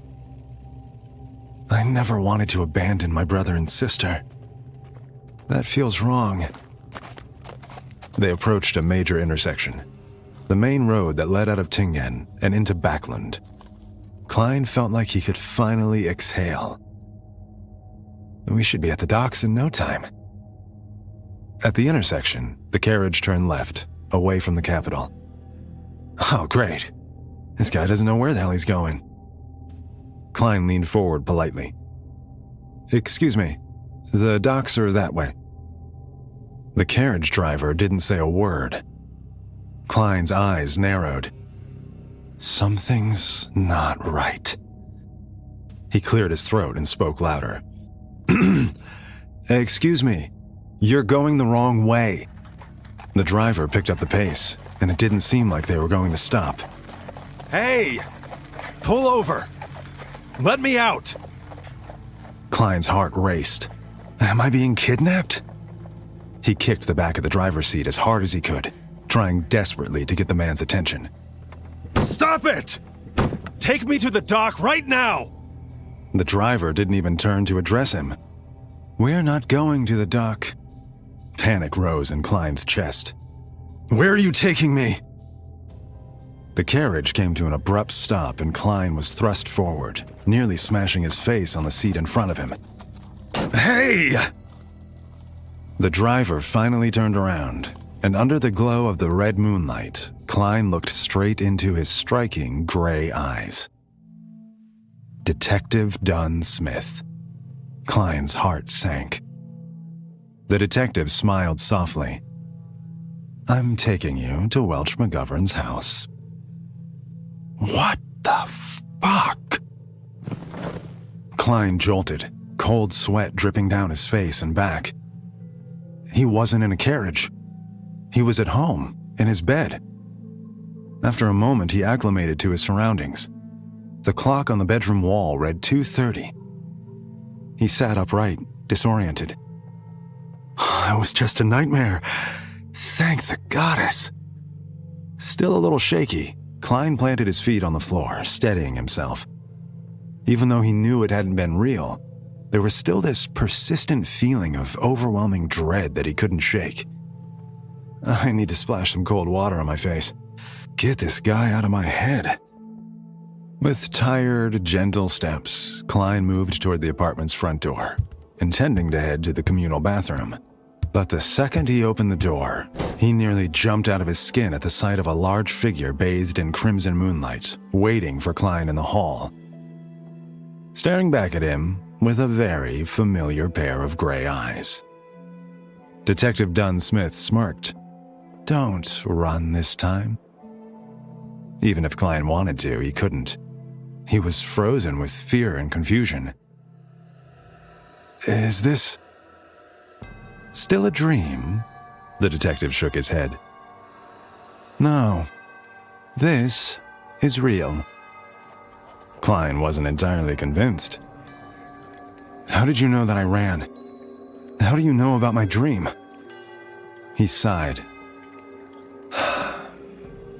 I didn't get a chance to talk to you as much as I wanted earlier today. Let's reintroduce ourselves. I am Nighthawk Dunn Smith. You can call me Dunn. The man extended his hand toward Klein, but it didn't even register. He put it back down as Klein just stood, dumbfounded. I'm sure you're wondering what's going on. Klein wasn't sure where to begin. Nighthawk? Dunn nodded. I'm what's known as a Beyonder. A type of extraordinary person, if you will. Klein's mind reeled. Another Beyonder. Just like he discussed with the Tarot Club. Dunn continued kindly. There are others like me in Tingen City. I'm part of an organization called the Nighthawks. He gestured to his temple. I can infiltrate dreams, like the one you just had. Klein scoffed. It was more like a nightmare. Dunn shrugged. Right. Sorry. But Klein was still processing Dunn's words. So, you manipulated my dream? Dunn shook his head again. Not manipulated. I just entered your dream and provided the necessary guidance. Klein could only stare. Guidance to do what, exactly? Provide me with information. Klein didn't love that. I was being interrogated without even realizing it? He swallowed. Information about Welch and Naya. Among other things, Dunn raised his eyebrows pointedly. I know you were telling the truth about your amnesia. Klein's eyes flashed with hope. So, does that mean you believe me? Dunn's voice was genuine. I do. A wave of relief washed over Klein. Finally, some good news. At least he didn't have to worry about lying anymore. But if Dunn can enter my dreams, then why doesn't he know more? Why doesn't he know everything about me? Like how I used to be Cade Quinn. Klein considered. Maybe the luck ritual that brought him here and gave him the power to summon justice and the Hanged Man into a misty shadow realm. Maybe it also allowed him to protect himself in the dream. I didn't tell Dunn anything I didn't want him to know, even when he was in my subconscious. I wonder what else I could have done if I'd been aware of the situation. Dunn cocked his head, curious. Klein had been silent a long time. Too long. I hope he doesn't know what I'm thinking right now. I'd better stop. He took a breath. Thank you for believing me. Dunn took a step forward. You're welcome. But unfortunately, we're not done here. Klein was confused. We're not? Dunn laid a sympathetic hand on Klein's shoulder. I'm sorry. I still need you to come with me and talk to the analyst. That part of the dream wasn't a lie. A knot formed in Klein's stomach. This again? He slid out from under Dunn's hand. Can't you just go searching through other people's dreams and find what you need? Dunn chuckled. It doesn't work that way. Don't you want to help us figure out what happened to your friends? Klein hesitated. I do. Of course. But... Good. Then come with me. I'm not taking you to just any analyst. She might be able to unlock your lost memories. We can get to the bottom of this, once and for all. Dunn seemed sincere enough, but Klein still had doubts. He was clearly much more than a detective. Maybe this was all part of an act, like a good cop, Nighthawk Beyonder thing. Can I ask you one question? Dunn softened. Of course. Klein looked straight into Dunn's dusty eyes. Do you think I killed Welch and Naya? Dunn paused for what felt like an eternity. No, I don't. Thank the goddess. But it didn't make sense. Then why do you need to unlock my memories? Haven't I done all that I can for you? I'm not a suspect anymore. Am I? Ah, Dunn crossed his arms. You know that journal that the three of you were translating together? The one with the ancient language and incredible discoveries? Klein was suddenly intrigued. What about it? Well, Dunn met Klein's gaze. It's gone. Klein inhaled sharply. Gone? What do you mean, gone? It's lost. Stolen. The journal has gone missing, and your friends, Welch and Naya, are dead. Klein's eyes widened. That means I'm the only one who's read it. But I can't remember. Dunn confirmed what Klein was just piecing together himself. Klein, you're not a suspect. You're our only clue. In the cold, quiet night, Dunn hailed another taxi carriage, though this one was real. And even though he had come to an understanding with Dunn, Klein still felt like running. If running didn't work in my dream, then it won't work here. Dunn gestured for Klein to climb inside. Thank you for cooperating. I know this is hard. If I were in your shoes, I would have run too. That made Klein feel a little better. The carriage ride was long and silent, and Klein's thoughts wandered aimlessly as the anticipation of his meeting with this so-called analyst grew. Is Dunn really helping me, or does he want something from me? What if I'm in danger? Why won't he tell me more about where we're going? Every question led to 10 more questions, and Klein tried to be patient as the carriage rumbled to a stop. The driver turned to Dunn. We've arrived. Klein's stomach flipped as they disembarked. This is Welch's house. Welch McGovern's single-family home inhabited a small piece of land on Howe Street, with a wide road lined with tall, soft street lamps, its majesty especially striking to Klein on this particular night. From the outside, an iron gate opened to a small garden with a variety of beautifully planted flowers and shrubs, and a stone pathway through its center. The windows were flanked on the inside with gas lamps, their black metal frames casting artistic shadows on the walls and ceiling. In Cade's world, this type of home would be considered modest, but in this world, compared to where Klein currently lived, it felt like opulence. Klein had an uneasy feeling as he and Dunn approached the front door, half expecting to see Welch's dead body waiting on the other side. An ethereal voice fluttered from inside. Come in, gentlemen.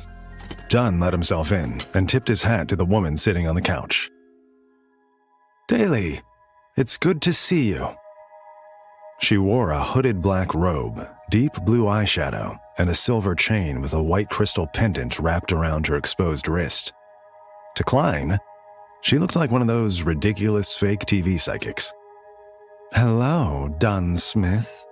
It's good to see you too."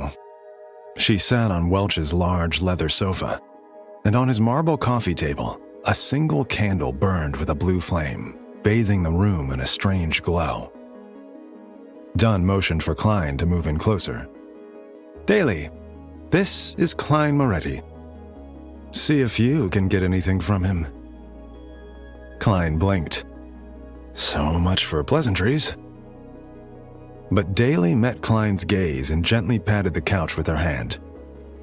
"Come, sit next to me." Dunn, sensing Klein's hesitation, leaned in to offer some reassurance. "Don't let her antics fool you. She is a true medium." Klein raised his eyebrows. "If you say so." But Dunn leveled with him, his voice low. "Daly's a beyonder. She's playful but powerful. Extremely powerful." Klein nodded. "I need to be careful. We're here so she can get into my head. But maybe I can be selective about what I choose to show her, just like I was with Dunn." Klein sheepishly sidled up next to Daly, the leather couch awkwardly squeaking as he sat down. She grinned. "Pleasure to meet you, Klein Moretti. You're cute." Klein was taken aback at this brazen flirtation. Cute. She seemed to enjoy startling him. Cute enough to scooch in another few inches. A coquettish smile crept across her face, and Klein looked to Dunn, who nodded as if to say, "It's okay." Klein slid cautiously toward her, their knees now almost touching. His mind raced again. What if Dunn brought me here to entrap me? What if she finds something in my memories that incriminates me? That's nonsense. I know I'm innocent. Right? Daly studied him. "Give me your hand." Klein extended his unsteady hand toward her, and she grasped it with both of hers. Her hands were warm, soft, and Klein found himself mesmerized by her eyes. They were bright green and glowing. He couldn't look away. Daly stared intently at him, as if she was trying to look into his soul. Klein was curious. "What do you see?" She glanced at his palm. "I see a very handsome man. Are you married, Klein?" "I don't see a ring." She gave him a wink. Klein looked to Dunn for guidance, but the Nighthawk was on the verge of laughter. Dunn simply shrugged, amused. "You think this is funny?" But in a flash of clarity, Klein realized their game. "I know what she's trying to do. She wants to disarm me, lower my mental guards, keep me off balance." He admired the effort. It had almost worked. These Beyonders are clever, but they can't fool the fool. Klein was done playing around. He may not be on their level, but he wouldn't be outsmarted. Not when the stakes were this high. Let's cut to the chase. What do you need from me? Daly let go of his hand, impressed and disappointed all at once. She reached into her robe and pulled out 2 thumb-sized glass bottles. They were sealed with corks and filled with colored liquid. "I need you to let yourself go." Klein's eyes narrowed. "Let myself go? No way. I'm in control." Daly opened one of the bottles and poured a small drop over the candle's blue flame. "This hydrosol is distilled and extracted from a mixture of night vanilla, sleep flower, and chamomile. I call it Amanda, which means tranquility in the Hermes language. But you know that already, don't you?" She inhaled, savoring the aroma. "You'll notice that the smell is quite pleasant." she was right. Klein couldn't help but be enchanted by the alluring scent. Don't let your guard down, he reminded himself. But it was challenging. Daly opened the other bottle. This bottle is called Eye of the Spirit. It's made from the bark and leaves of the poplar tree, sun-dried for 7 days, boiled 3 times, and soaked in Langchi wine. She released a drop of the amber liquid onto the flame. Another charming fragrance penetrated Klein's nose, with the distinct essence of wine and wood. He no longer felt tense, and his mind was overcome with feelings of harmony and calm. Oh, wait. But entranced by its glow, Klein felt compelled to stare directly into the flame. Suddenly, it began to shake, violently, its edges blurring in Klein's vision. What's happening to me? Relaxation turned to confusion as the room became fuzzy, covered in thick fog. His body felt like it was shaking, blurring, floating. The sensation was oddly familiar. This is similar to what it felt like when I entered the Shadow Realm, minus the intense headache. His nerves eased a bit. You've been here before. You can still think calmly and rationally. You've got this. The fog around them turned to water, the water into ocean. Klein, Daly, and Dunn were surrounded by it now, as if the sea itself had enveloped them right there in the living room. Waves lapped at the feet of the couch, and Daly's eyes transformed to a crystalline emerald shade. The human mind is an island. Her voice sounded like it was coming from every direction. Human memories hide many secrets. Look into that sea. All we can understand are the islands above the surface. But in fact, there are even larger parts of those islands underneath. There is also the entire sea itself, and, of course, the boundless sky.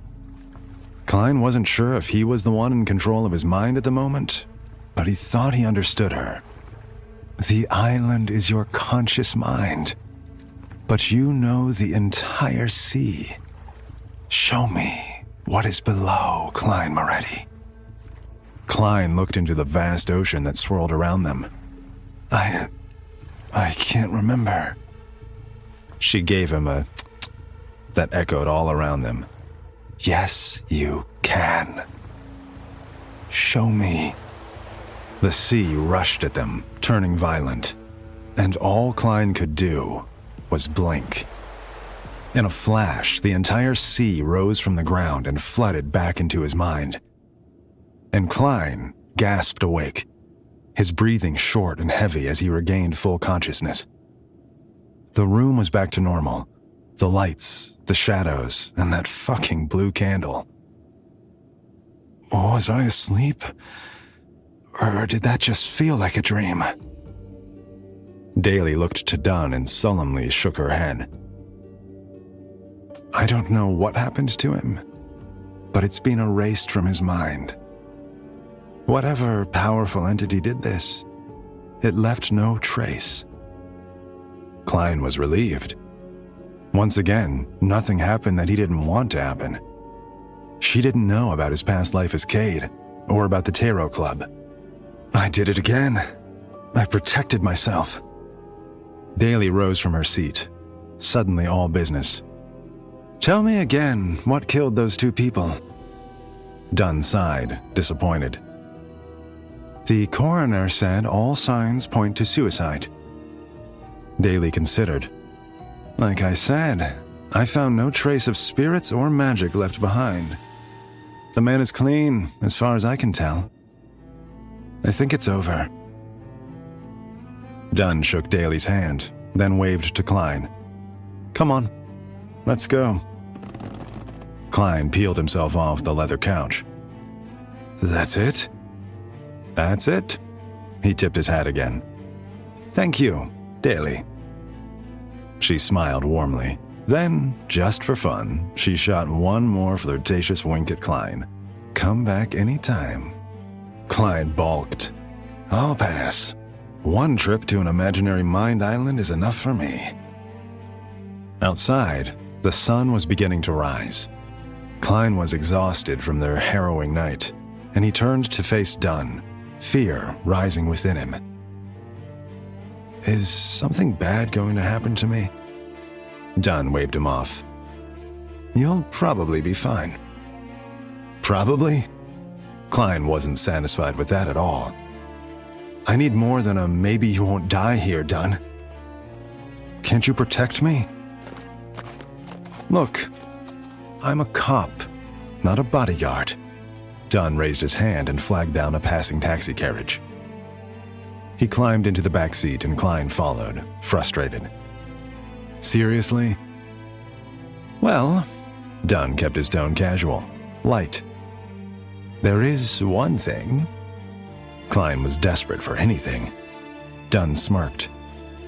You could always become a Beyonder and work for the Nighthawks. Klein's jaw dropped as their carriage took off into the early morning light.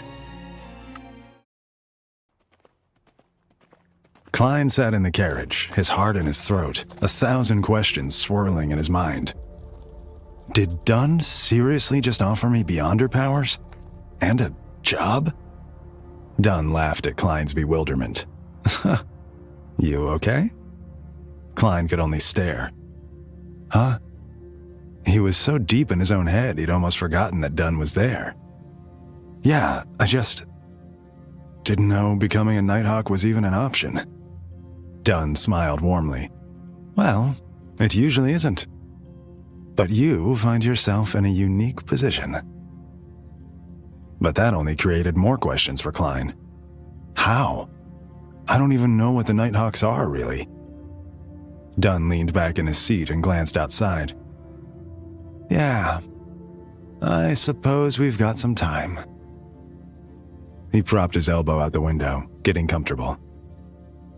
The Nighthawks are a secret organization of the Church of the Evernight Goddess. We protect folks, especially church members, from supernatural dangers.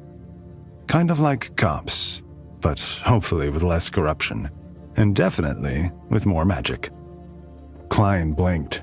The fuck? But Dunn watched the city rolling by, thoughtful. Without us, this place would be overrun with all kinds of malignant monsters and things that go bump in the night. He looked back to Klein. We work in the shadows and do what needs to be done. Klein leaned forward. Are you saying that monsters exist? After what you've been through, how could you possibly doubt that? Dunn raised an eyebrow. Besides, a quarter of those monsters are Beyonders. Klein gaped. Dunn clarified. Beyonders who lost control of their powers and changed into the kind of creatures that make you retch at the sight of them. Klein blanched. Damn, Beyonder powers might be more complicated than I thought. Dunn studied his face. I know what you're thinking. And yeah, becoming a Beyonder isn't all sunshine and roses and frolicking in a magical field. Klein scoffed. Well, that wasn't what... Yeah. Dunn waved his hand dismissively. The truth is, we Nighthawks have a tricky job to do. Track down these monsters without becoming monsters ourselves. Klein was still processing. So, is that the catch? That I might become a monster? Dunn shook his head. No. That's just the danger of being a Beyonder. Our special Nighthawk's catch is that you have to give up quite a bit of freedom. The job demands 100% of you, and no one can ever know what you do. You'd be living a double life. Klein suppressed a laugh. More like a triple life. Klein the civilian, Klein the Nighthawk, and Klein the fool. And that doesn't even address the whole I used to be a guy named Cade from another universe thing. Dunn didn't wait for a response. And, because you wouldn't be getting your powers directly from the church, you'd take on higher risk. Though, I suspect you can handle it, given your history. And Dunn didn't even know all of Klein's history. I survived the luck ritual that brought me here, and I used it to summon strangers into a shadow realm. He's offering me more powers. And if I take him up on it, I intend to survive that too. And who knows what I can do then? He met Dunn's gaze. Honestly, the risk doesn't scare me. I feel like I've been in danger ever since I didn't die from a bullet wound. Dunn slapped him on the back. That's what makes you special. You've already lived through a brush with the supernatural. You're lucky, and luck is in short supply these days. Klein thought for a moment. That's why you want to recruit me? Because I'm lucky? Dunn chuckled. That's part of it for sure. But you're also an intellectual, an educated man. And as you can imagine, hunting monsters doesn't attract many with your background. Klein understood. Most people thought these were things of myth and legend. Spooky stories, nothing more. Especially scholars. But Dunn's voice was laced with excitement. Problem is, we get more than our share of ancient text and tomes in our cases. It'd be damn helpful to have a historian on our side. That piqued Klein's interest. More ancient text? Dunn grinned, playful. See, if I read a book for more than a few minutes, my eyes blur, I get a headache, I get desperate for a drink. He pantomimed his misery with a laugh. No, I don't have the patience for it. But you, hell, you've had your nose in a book so long the ink is practically stuck on your face. Klein laughed along with him, instinctively rubbing his nose. But he knew leverage when he heard it. It sounds like I'd be a valuable addition to the team. Dunn rolled his eyes. Yeah, I understand your meaning. Admittedly, pay starts pretty low. £2 and 10 solely. Then there's a small bonus for risk and confidentiality. But before you get too discouraged, rest assured that your wage increases with experience. Klein was stunned. Discouraged? £2 and 10 solely is so much more than I thought I'd make. He did some quick math. That could really help my family. Dunn shrugged. I guess so. But believe me, it gets better once you're promoted from our civilian positions. Though that typically takes a bit of time. Klein furrowed his brow. Civilian positions? Dunn looked at him, incredulous. Well, yeah. You don't think we'd start you off as a full-fledged Nighthawk, do you? You've got no training as of yet. Which isn't your fault or anything, but you have to earn it. Pay your dues. That sort of thing. So, what would I be starting as? I don't know. Dunn weighed some options in his mind. I say, let's not worry about titles. You'll be part of the civilian staff. If you really need a title, I could call you our book guy, or something like that. Klein barked out a laugh. I take it back. Civilian staff is fine. I definitely don't want to call myself the book guy. Dunn shot him a pointed look. Listen, titles don't matter too much at this point, 'cause you can't tell anyone what your job is anyway. Right? But that didn't fully sit right with Klein. All this emphasis on confidentiality just feels wrong. He tried to tiptoe around it. Don't you think people deserve to know about this stuff, though? Wouldn't it make everyone a lot safer if they knew where the danger was? Dunn's gaze drifted back out the window, at the streets passing by. People are idiots, Klein. The whole lot of them. If we go wide with what we're up against, it'll only inspire them to mess with stuff they don't understand. And that only creates more problems for us. He turned back to face Klein, grim. It's better for everyone this way. Trust me. Klein cocked his head. But what about our families? Aren't they in danger without even knowing it? Dunn leaned forward, serious. I'm gonna be real clear with you, Klein, so there's no possible way for you to misunderstand. If you tell anyone about the Nighthawks or what happened to Welch and Naya, that would be very bad for you. And even worse for whomever you told. He motioned his thumb across his neck, the universal sign for a slit throat. Those rules go way above the likes of me and you. You get me? Klein recoiled at the gesture. Yeah, I get you. Dunn smiled, satisfied, as if he hadn't just threatened the lives of Klein's family. Good. Well, now that that's out of the way, what do you say? You in? Klein's mind raced, trying to game out every possible outcome. If he agreed, he'd have a chance to become a Beyonder and have magical abilities. Hard to argue with the sound of that. Who says no to superpowers? Not to mention, becoming a Beyonder could help him make the Tarot Club stronger.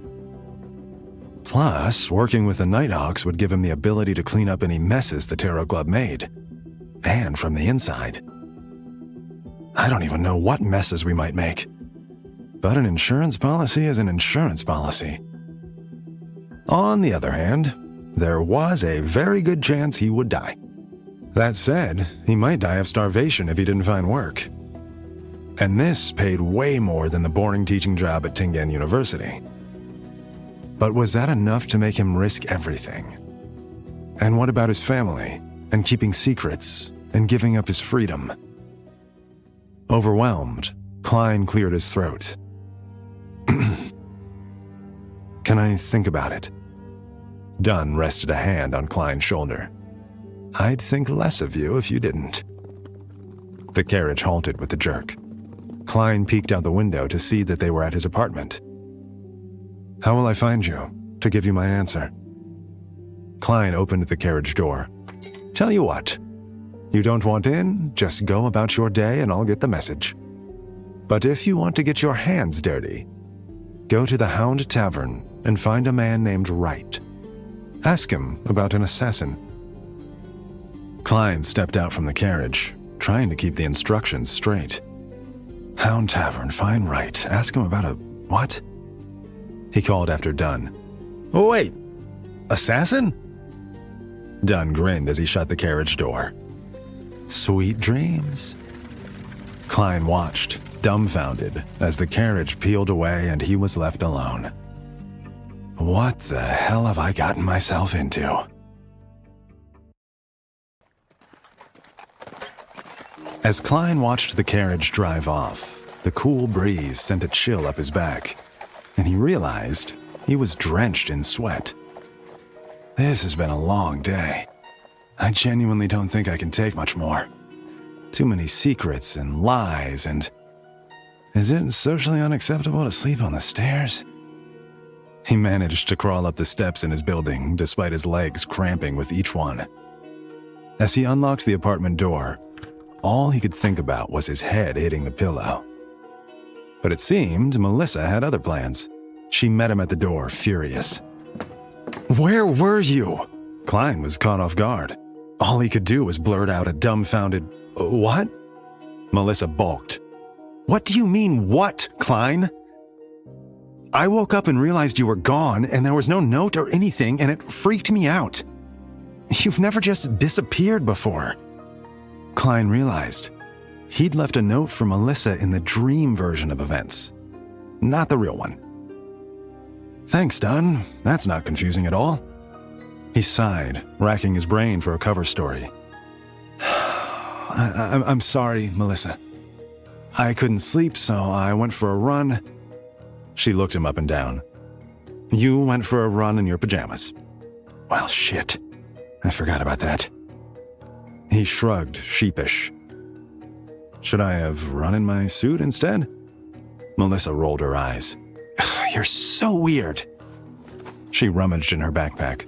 Look, I get that you're nervous for the university job interview, which I assume is the actual reason you're all gross and sweaty. So I made you this. She handed him a fidget toy that made a soothing click as it wound up.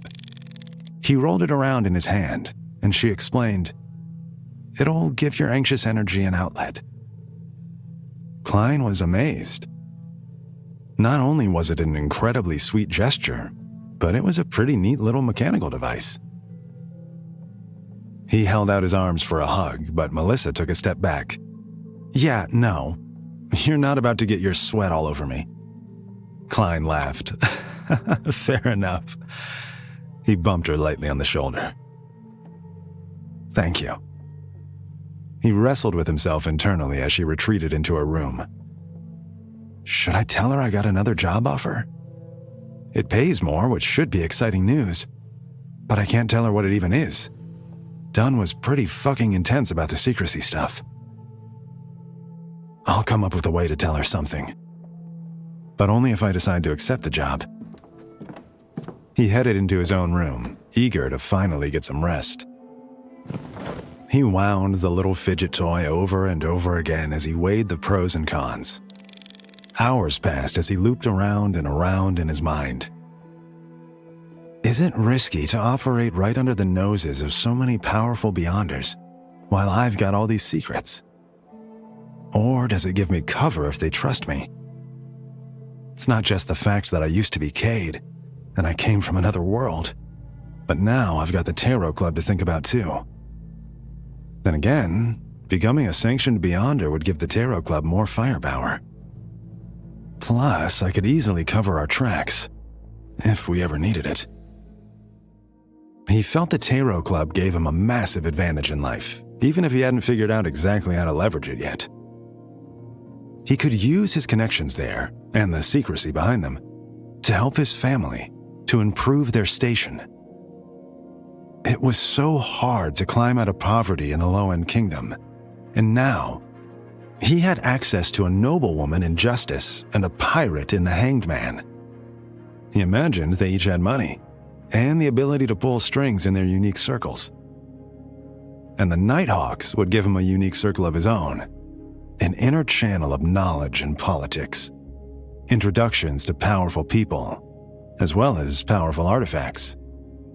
Plus, actual fucking superpowers? Which would only help make the Tarot Club stronger. Not to mention he'd look even more impressive to Justice and the Hanged Man. And hey, not all of his goals were selfish. He felt like, together, the Tarot Club could actually make changes in society, to make this world a better place. After several hours of intense internal debate, the new day's sun smacked Klein in the face. Oh, was I seriously up all night? He rubbed his bleary eyes, but at least he'd made up his mind. I'm going to join the Nighthawks. Everything else aside, the income alone makes it worth it. And the superpowers thing. He opened his door and found Melissa waiting for him, impatient as always. I'd usually be mad that we're running late, but I'm just glad you got some sleep before your interview tomorrow. She was so hopeful. Klein didn't have the heart to tell her he hadn't slept at all. Klein and Melissa walked down the street. She screwed her face in his direction. You seem a little extra chipper this morning. What's up? Klein grinned. I don't know. I guess my late-night run took some stress off. She groaned. Oh, focus on your studies for tomorrow, okay? You know how much we need the money. Klein hated how worried she was all the time. Don't worry. I've got you. And he meant it. Just not with the job she thinks. They stopped at an intersection, and Melissa wrapped him in a hug. Well, I'm happy to see you so energized. Just put that to good use. With that, she hurried across the street, and as soon as she was out of sight, Klein made a beeline toward the Hound Tavern. It's a long walk, but if Melissa can walk an hour to school every day, I can suck it up and walk too. Of course, he was on zero sleep, hadn't eaten much of anything, and was deeply dehydrated, so he was in rough shape almost immediately. When he finally made it to the pub, he was ragged, barely able to catch his breath, his hair nearly as wild as his eyes. He opened the door, expecting to find some hive of villainy, but instead, he was met with a quiet dive bar. Several regulars sat at the bar, slowly nursing their drinks. And even though it was only 8 in the morning, the mood seemed remarkably light and playful.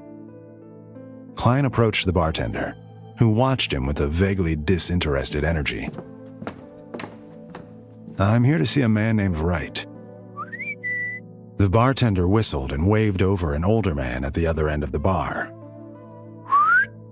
The man grunted, slowly making his way over to Klein. The bartender tossed his towel over his shoulder and turned back to Klein.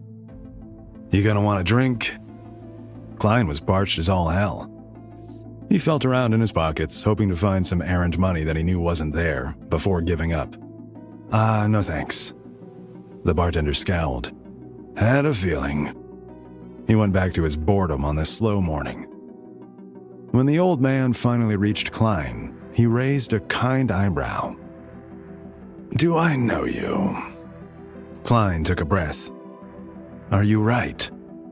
The man nodded. Aye. Klein kept his voice low, trying to be as discreet as possible. I'm here about an assassin. The bartender, pretending not to eavesdrop, immediately took several steps back, clearly not wanting to get involved or be incriminated. To Klein's surprise, Wright smiled widely. Now, who would tell such a man as yourself to ask me that? Klein hesitated. Is this a trick question? I can't tell him it's about the Nighthawks. That would defeat the whole necessity for Cloak and Dagger in the first place. I only have one option. He stood up tall. Detective Dunn Smith sent me. Wright smirked. Of course he did. More meat for the grinder. Klein bit his lip. Well, that doesn't sound good. But Wright slid a napkin across the bar. Head here. Klein took the napkin and saw 36 Zoutland Street written on it. Wait, that's it? I came all the way here just to be sent somewhere else? He swallowed his pride and doubt and simply smiled. Thanks. As he left, he could feel everyone in the bar staring. There was tension in the air. Just as the door closed behind him, he heard Wright laugh at the bartender. Don't worry, he's not gonna kill you. Klein walked along Zoutland Street, tracking the decaying numbers scrawled along the sides of various businesses. This neighborhood has seen better days, that's for sure. He saw a 36 on a nondescript building. Its simple sign read, Blackthorn Security Company. Weird. He entered, only to find a room with a single desk, a couple of couches, and not much else. And at the desk, a young woman was fast asleep, her face plastered to several pieces of paper, thanks to the adhesive power of drool. Even weirder. Klein cleared his throat and she immediately shot upright. She peeled the paper from her face and pretended she had been reading it the whole time. She sheepishly looked over to Klein and a flash of recognition seemed to cross her face. You must be Klein, right? Klein Moretti. He nodded, surprised. She smiled warmly. Welcome to the Nighthawks. Episode 13. Potions, monsters, and myths. Yeah, that's me, Klein Moretti. Klein was surprised that the young woman knew his name. "The captain is expecting you." She stood up and gestured toward the corridor. The captain? Huh. Dunn seems to be a bigger deal than I realized. She took off down the hallway, chatting on the move. "The captain is on duty at the Chanis Gate today and can't step away, but you can speak with him there." Klein jogged to catch up. Chanis Gate? What the hell is that? The long stone corridor housed a few offices on either side, some with doors open, revealing people typing away on large mechanical typewriters. The young woman opened one of the doors to their left. Klein expected to arrive at their destination, but instead, he saw nothing but a set of steep stairs extending down. "It's just a few flights down." Klein's eyes widened. A few flights? How big is this place? The stairwell was made of hard gray stone and lit on both sides by gas lamps. It reminded Klein of a dungeon. "Roseanne!" Her voice echoed off the walls. "I'm sorry?" Klein felt like he was always going to be a few steps behind with this one. She smiled over her shoulder. "My name is Roseanne. I forgot to introduce myself." Oh. Klein wasn't sure why she was choosing this moment to become better acquainted, but he kept the conversation going. "Are you a Beyonder?" "No, not yet." Sadness crept into her voice. "My father was an official member of the Nighthawks. 5 years ago he died, sacrificing himself for the cause. That's when I joined. I was only 17 then." Off. Klein felt for her. She put on a brave face. "I just handle small administrative duties right now, but I hope one day I'll have the honor of becoming an official Nighthawk, just like Dad. If the captain approves, I mean." The air around them turned cold and damp as they descended. "We have to be underground by now." Roseanne seemed to sense Klein's trepidation. "Almost there, Mr. Moretti. Sometimes I forget. Not everyone's used to this place." They reached the bottom step, and Klein peered down the shadowy hallway. He could only see what was lit by gas lamps, but beyond their glow, he saw nothing but darkness. Roseanne chuckled. "I guess it's not a typical office." Klein marveled, to say the least. As they came to a crossroads, Roseanne explained, "To the left is the Church of St. Selena. If you go right, you'll reach the archives. But we're not going that way. We're going straight ahead to the Chanis Gate to see Dunn, like I said." Klein found Roseanne's idle chatter amusing. I think she likes to talk. After trudging a bit further, Klein could finally see the end of the corridor. A massive wrought iron door stood at the center with several emblems engraved upon it. Klein recognized a symbol of the goddess of the night, deep black at the base, surrounded by a half-crimson moon. Klein was overwhelmed by the gate's magnitude as they approached. It felt heavy and cold, as if it was the only thing standing between him and the dark unknown. Roseanne gestured for Klein to continue through. "The captain's inside. Good luck, Mr. Moretti." She waved and began the long journey back to her post, almost instantly disappearing into the darkness. Klein startled as the mammoth door slowly opened on its own. He entered to find a smaller corridor with a few offices, but only one of them had its light on. "Here we go." Klein took a breath and knocked. "It's open." Klein entered to find Dunn leisurely reading a newspaper. He folded it up and tossed it on the table in front of him. "Klein, I assume you're not here just to say hello?" Klein sat down in the chair opposite Dunn, serious. "I'm in. I want to join." A grin crept over Dunn's face. "You made the right decision." He opened a drawer under the table and pulled out a document, already prepared. He slid it to Klein. "Are you ready to sign your life away?" Klein chuckled nervously. "Excuse me?" He tapped the pages. "Your contract." Klein examined it carefully. It was simple enough to understand, and Dunn had already filled it out for Klein's role. Most of the clauses were expected.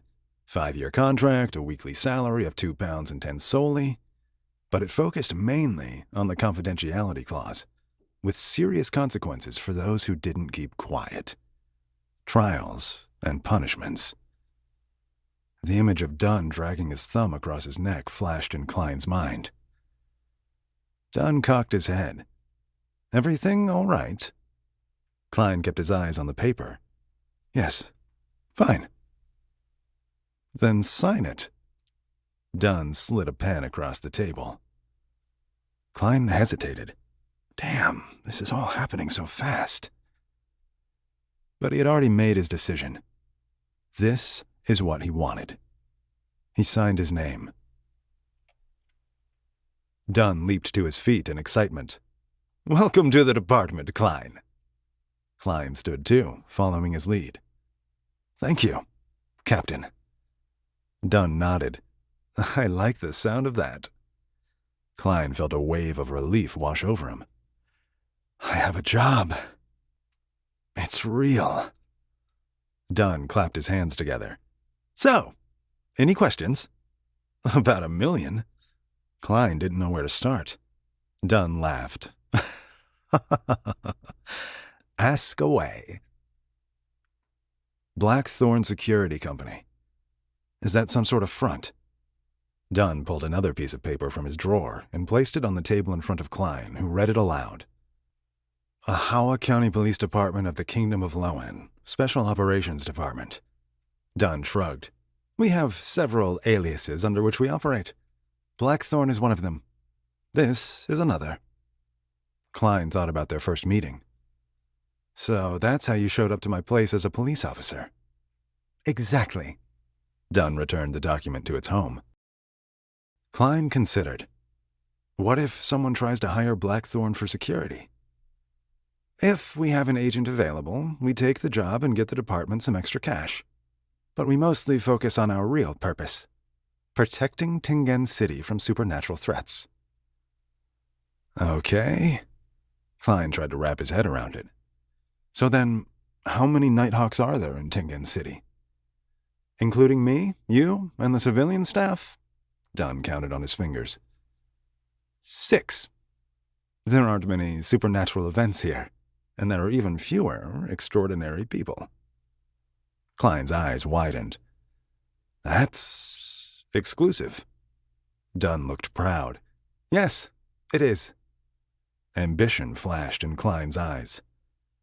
When can I become a Beyonder? Dunn waved him off. 3 years is the typical requirement before anyone can consume their first potion. Your first lesson will be in patience. Well, shit. Klein felt deflated. 3 years? It's dangerous. And you just learned we existed yesterday. Dunn shook his head. And it's not all it's cracked up to be in the early days. Sure, a beginner has special abilities, but they're not as powerful as they feel. And in a fight between a new Beyonder and a bullet, the bullet will win every time. It's why you need time to learn how all this works. Klein frowned. Not really the answer I was looking for. He couldn't hide his eagerness. How do I get more powerful? How did you get to be as powerful as you are? Dunn held his hands up. Slow down, Klein. We haven't even addressed pathways yet. Pathways? Dunn took a deep breath. There are 9 sequences that make up pathways. The sequences are numbered from 9 down to 0, and Beyonders must follow them in order to gain their powers. We learned all about the pathways from the Blasphemy Slate, an ancient tablet uncovered in the Dark Epoch. Klein was intrigued. And how long does it take to complete all 9 sequences? Dunn leaned forward, serious. Listen, Klein. This is a delicate process that can't be rushed and must be followed exactly. Some of the most powerful Beyonders I know are no higher than a sequence 7. It's not about completing pathways. It's about harnessing your abilities. But don't they want to become even more powerful? We don't always have access to full pathways. We get what we can find, but full pathways are controlled by the 7 major churches, each of which has at least one complete pathway, and they keep them under strict protection. Dunn could see that Klein wasn't happy with his answer. A full pathway might sound enticing, but this process comes with serious risk, Klein. If you drink a sequence potion out of order, skip a step, or take on more than you can handle, you risk falling into madness and evil. Klein's mind was reeling. It was a lot to take in. So, when you mentioned earlier that Beyonders sometimes lose control, is that what you meant? Dunn let out a sigh. He knew he'd have to address this eventually. Are you familiar with the creation myth, Klein? Klein stared. That's a hard left turn. But he went with it. I remember reading about it in school. So, you know that all things are born from the same origin. Klein nodded. Sure. Dunn rested his hands on the table. Human beings were born from the wisdom of the Creator. That's why we have such extraordinary brains, but no magical powers. Creatures that do possess such powers, elves, dragons, serpents, even evil beings like demons and spirits, they lack the wisdom that we humans have. But they were still created from the same gods that we were. Dunn looked to Klein to make sure he was following. The creation myth posits that because humans and magical beasts are derived from the same origin, we are able to obtain their powers. Now Klein was lost. But how? By distilling them into potions and drinking them. These are the very same sequence potions that we Beyonders consume on our pathways. Klein blinked. Oh, my goddess. His head was spinning and Dunn wasn't even finished yet. However, when humans gain powers that weren't meant for us, we open ourselves up to potential dangers, especially of the mind. There are 3 ways a Beyonder can lose control, all of them tragic. Dunn paused, and Klein urged him forward. Go on. In the first, the spirit dies, and the body morphs into a horrific monster. I told you about that one. Dunn shuddered. Or, second, the power contained in the potion cost the Beyonder their humanity. They seem almost like themselves, only they're cold, cruel, unfeeling. Or, third. Dunn hesitated. Klein leaned closer. Tell me. Third. Well, they lose their mind. They stay in human form, but they become evil. They lose their ability for rational thought and reason. They can't control their impulses. They're lost. Klein took a moment to absorb this terrifying information. What can I do to prevent it? Dunn shrugged. Archbishop Chanis, the founder of the modern Nighthawk system, once said, "We are guardians, but also a bunch of miserable wretches who are constantly fighting against threats and madness." Klein looked down at the contract in his hand. The signed contract. Well then, bring on the threats and madness because there's no turning back now. So what do I do next? Dunn smirked. Get to work, I suppose. Your first assignment as a Nighthawk is to solve the mysterious death of a man in Tingen City. What man? Klein, Moretti. You want me to solve the case of my own death? Klein reeled from what Dunn had just suggested. I thought I'd be doing civilian work, like cleaning toilets or something. Dunn chuckled. We'll be starting you at a slightly more advanced level. Klein was terrified and flattered at the same time. So what do I do exactly? First thing, you'll need to take a walk every day between your residence and Welch's until you find the Antigonus Journal. Dunn saw Klein's confusion. The theory is, you were under some kind of supernatural control that night.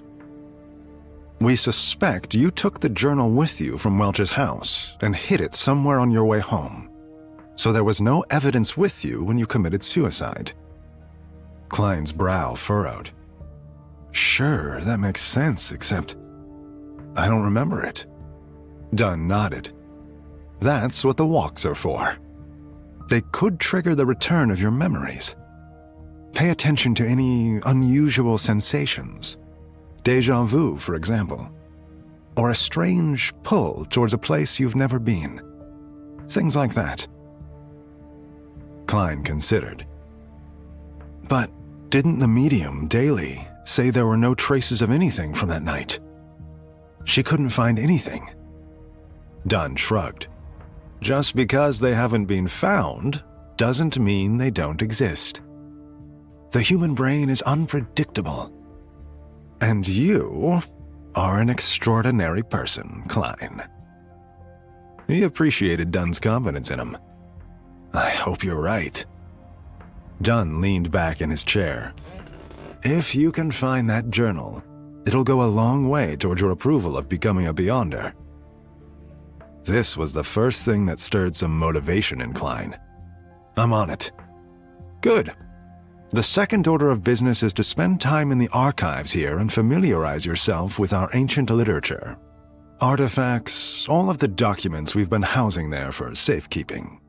Klein had expected that. Will do. Dunn smiled, pleased. Then, you're all set. He moved to see Klein out, but Klein still had so many questions. Why are you stuck underground in this little office? Aren't you the captain? Dunn was amused. Klein reminded him of when he first began his Beyonder journey. This is the Chanis Gate, named for Archbishop Chanis, founder of the Nighthawks. There's one underneath the central church of every major city. We Nighthawks take turns guarding it every night. Klein absorbed that. What are you protecting? Beyond this gate, we store certain sequences of potion formulas, various magical materials, sealed artifacts. Dunn winked. Maybe, if you play your cards right, you'll get to see them one day. Klein grinned. I hope so. This is fascinating. He glanced out into the dark corridor. What if someone gets past you? Dunn smirked. That's why we have plenty of traps set. Don't worry, Klein. Security is of the utmost priority here. Only one person has ever stolen anything from Chanis Gate, and he was an archbishop who defected. His name was Inse Zangwill. Dunn's face turned serious. And trust me, it won't happen again. Dunn checked his watch and gestured to the door. Listen, on your way out, I want to make sure you see our accountant, Oriana. She'll give you an advanced paycheck. £12. Klein was stunned. That was more money than he'd ever had, and all at once. That's not necessary. Oh, I think it is, Klein. Dunn softened, sympathetic. I saw the apartment you're in. You can afford to have your own bathroom now. A bigger space for your family. Klein held his breath. He wanted that. Badly. Dunn looked him up and down. Plus, you'll need some better clothes. Klein flushed, embarrassed. Ouch. His eyes fell to his suit. It was cheaply made compared to Dunn's. Get yourself a well-tailored suit, a cane, a silk hat. And any decent gentleman also needs a wallet with a pocket watch. Dunn did some quick mental math. £12 should cover that, with a bit to spare. Klein couldn't believe his generosity. Thank you. Dunn walked him out, locking the gate behind them, and they made the long journey back up to the entrance of Blackthorn Security Company. They found Roseanne, sleeping at her desk as usual. Dunn sighed.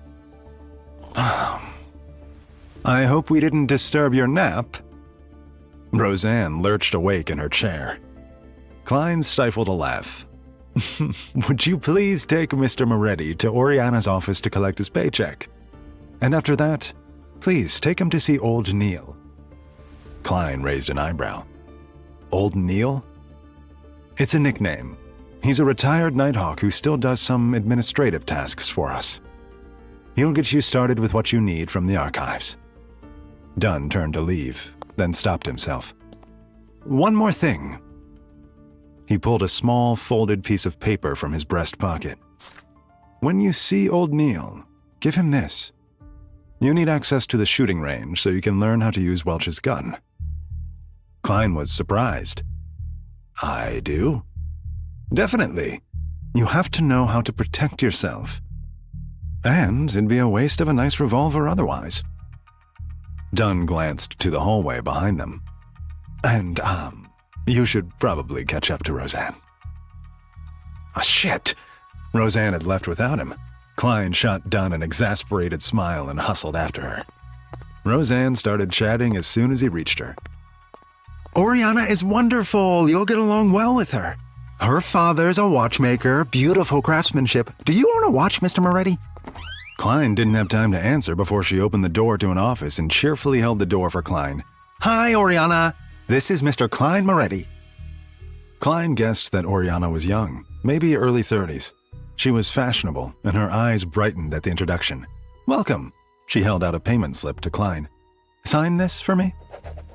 Klein obeyed, and Oriana took the slip across the room, along with a small copper key.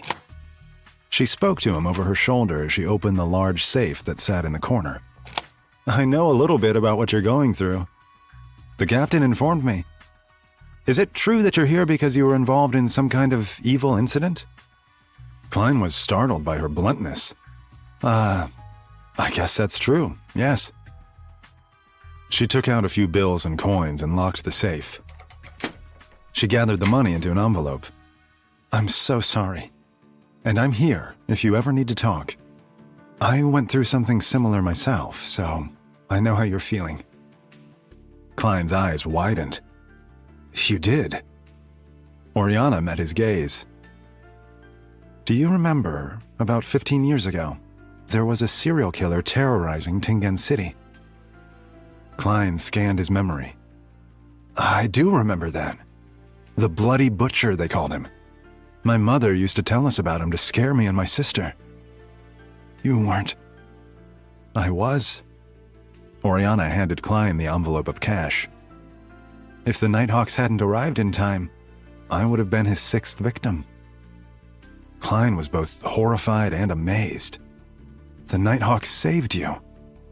Does that mean the killer was a Beyonder? Oriana nodded solemnly, still scarred by the memory. He was preparing a demonic ritual. That's how the Nighthawks came to find him. Was it because he lost control? Klein blurted the question without thinking, but he could tell that Oriana didn't want to talk about it anymore. Sorry, I shouldn't have. She spoke gently as she filed his payslip. It was a long time ago. I was studying accounting at the time, and I felt I owed the Nighthawks a great debt. So I came here to work for them. Klein had to imagine this was a difficult topic. And here Oriana was, diving into her trauma and doing paperwork at the same time. Klein was impressed as hell. She turned to face him, all finished. That's it. I won't keep you any longer. But please, know you're not alone. Words couldn't express how much that meant to Klein. Thank you. He pocketed his cash as he exited the office. The folded bills felt thick in his hands. He'd certainly never carried this much money on his person before. Roseanne leaned against the wall as he approached. "Time to visit old Neil." They headed down the dark stone staircase once again, and finally arrived at another iron door. A bit less intimidating than the Chanis gate, thankfully. Roseanne raised the door knocker. "Come in." The voice sounded old and haggard. Klein pushed open the heavy door to reveal a narrow room, shelves lined with odd-looking jars and ingredients, a stove bubbling with some mysterious concoction. Or maybe it was coffee. Klein couldn't tell. Behind a table, an old man with gray hair and a black robe toiled over some yellowed pages by the light of a gas lamp. When he looked up, Klein noticed the wrinkles around his eyes and mouth were deep, and his dark red eyes were slightly cloudy. "You must be Klein Moretti. Would you like a cup of hand-ground coffee?" The old man moved to the stove without waiting for a response. "I don't drink coffee myself. If I do, I won't be able to sleep. And when I can't sleep, I tend to hear the whispers of voices that aren't there. You know how it is, kid." Klein wasn't sure how to respond to that, so he accepted his coffee and moved right past it. Sir, what text should I be reading from the archives?" Old Neil brought his hand to his head. "Ah, yes. The captain told me you were a historian. I'm particularly interested in your perspective on this journal." He gestured toward the papers he'd been reading. "It's the diary lost by Gustav Russell before his death. Or his so-called death. Some people think he never died. Became a god instead. You believe what you will." He waved his hand dismissively. "I've deciphered several of these symbols and confirmed that they're expressions of numbers and letters. But I hoped you would help me translate more." Klein was intrigued. Russell. That's the emperor who invented tarot and trains. Old Neil handed the ancient parchment to Klein unceremoniously. "Maybe we can compare historical records to the diary's entries and confirm whether he's a god or just another dead guy." Klein took the pages eagerly. A journal written in a strange tongue. Sure, why not add one more? That's my specialty. Journals were practically the only thing he'd thought about since he woke up as Klein Moretti. But one look at the Emperor's diary, and Klein's jaw dropped. Holy shit. Gustav Russell wasn't an inventor? He was a fraud.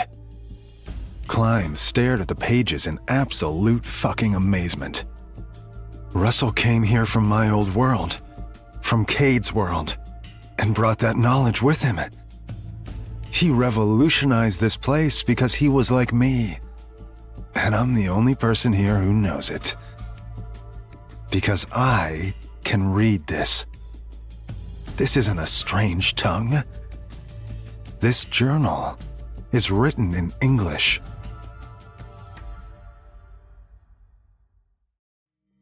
Klein's mind raced as he devoured the text from the frayed yellow pages of Emperor Gustav Russell's diary, trying to be conscious of old Neil's watchful eye. English doesn't exist here. There's only one explanation. Gustav Russell must have been from my world. Or Cade's world. Whatever you want to call it. He was like me. The entries were scattered all over, from different months of uncertain years. November 18th. It was miraculous. An accident allowed me to discover a poor man trapped in the storm and lost in the depths of darkness. He's lucky to have met me, the savior of this era. Klein suppressed a grin. A cocky son of a bitch. I love it. He read on, January 4th. Why are my children so stupid? Klein coughed to cover a laugh. Funny too. He turned the page. October 11th. The key to potions is not mastering them, but digestion. One can derive the most from a potion when it's properly digested. Klein blinked. Isn't that the point of drinking potions, or drinking anything? He let it go and moved to the next entry. September 22nd. There's an alliance against me.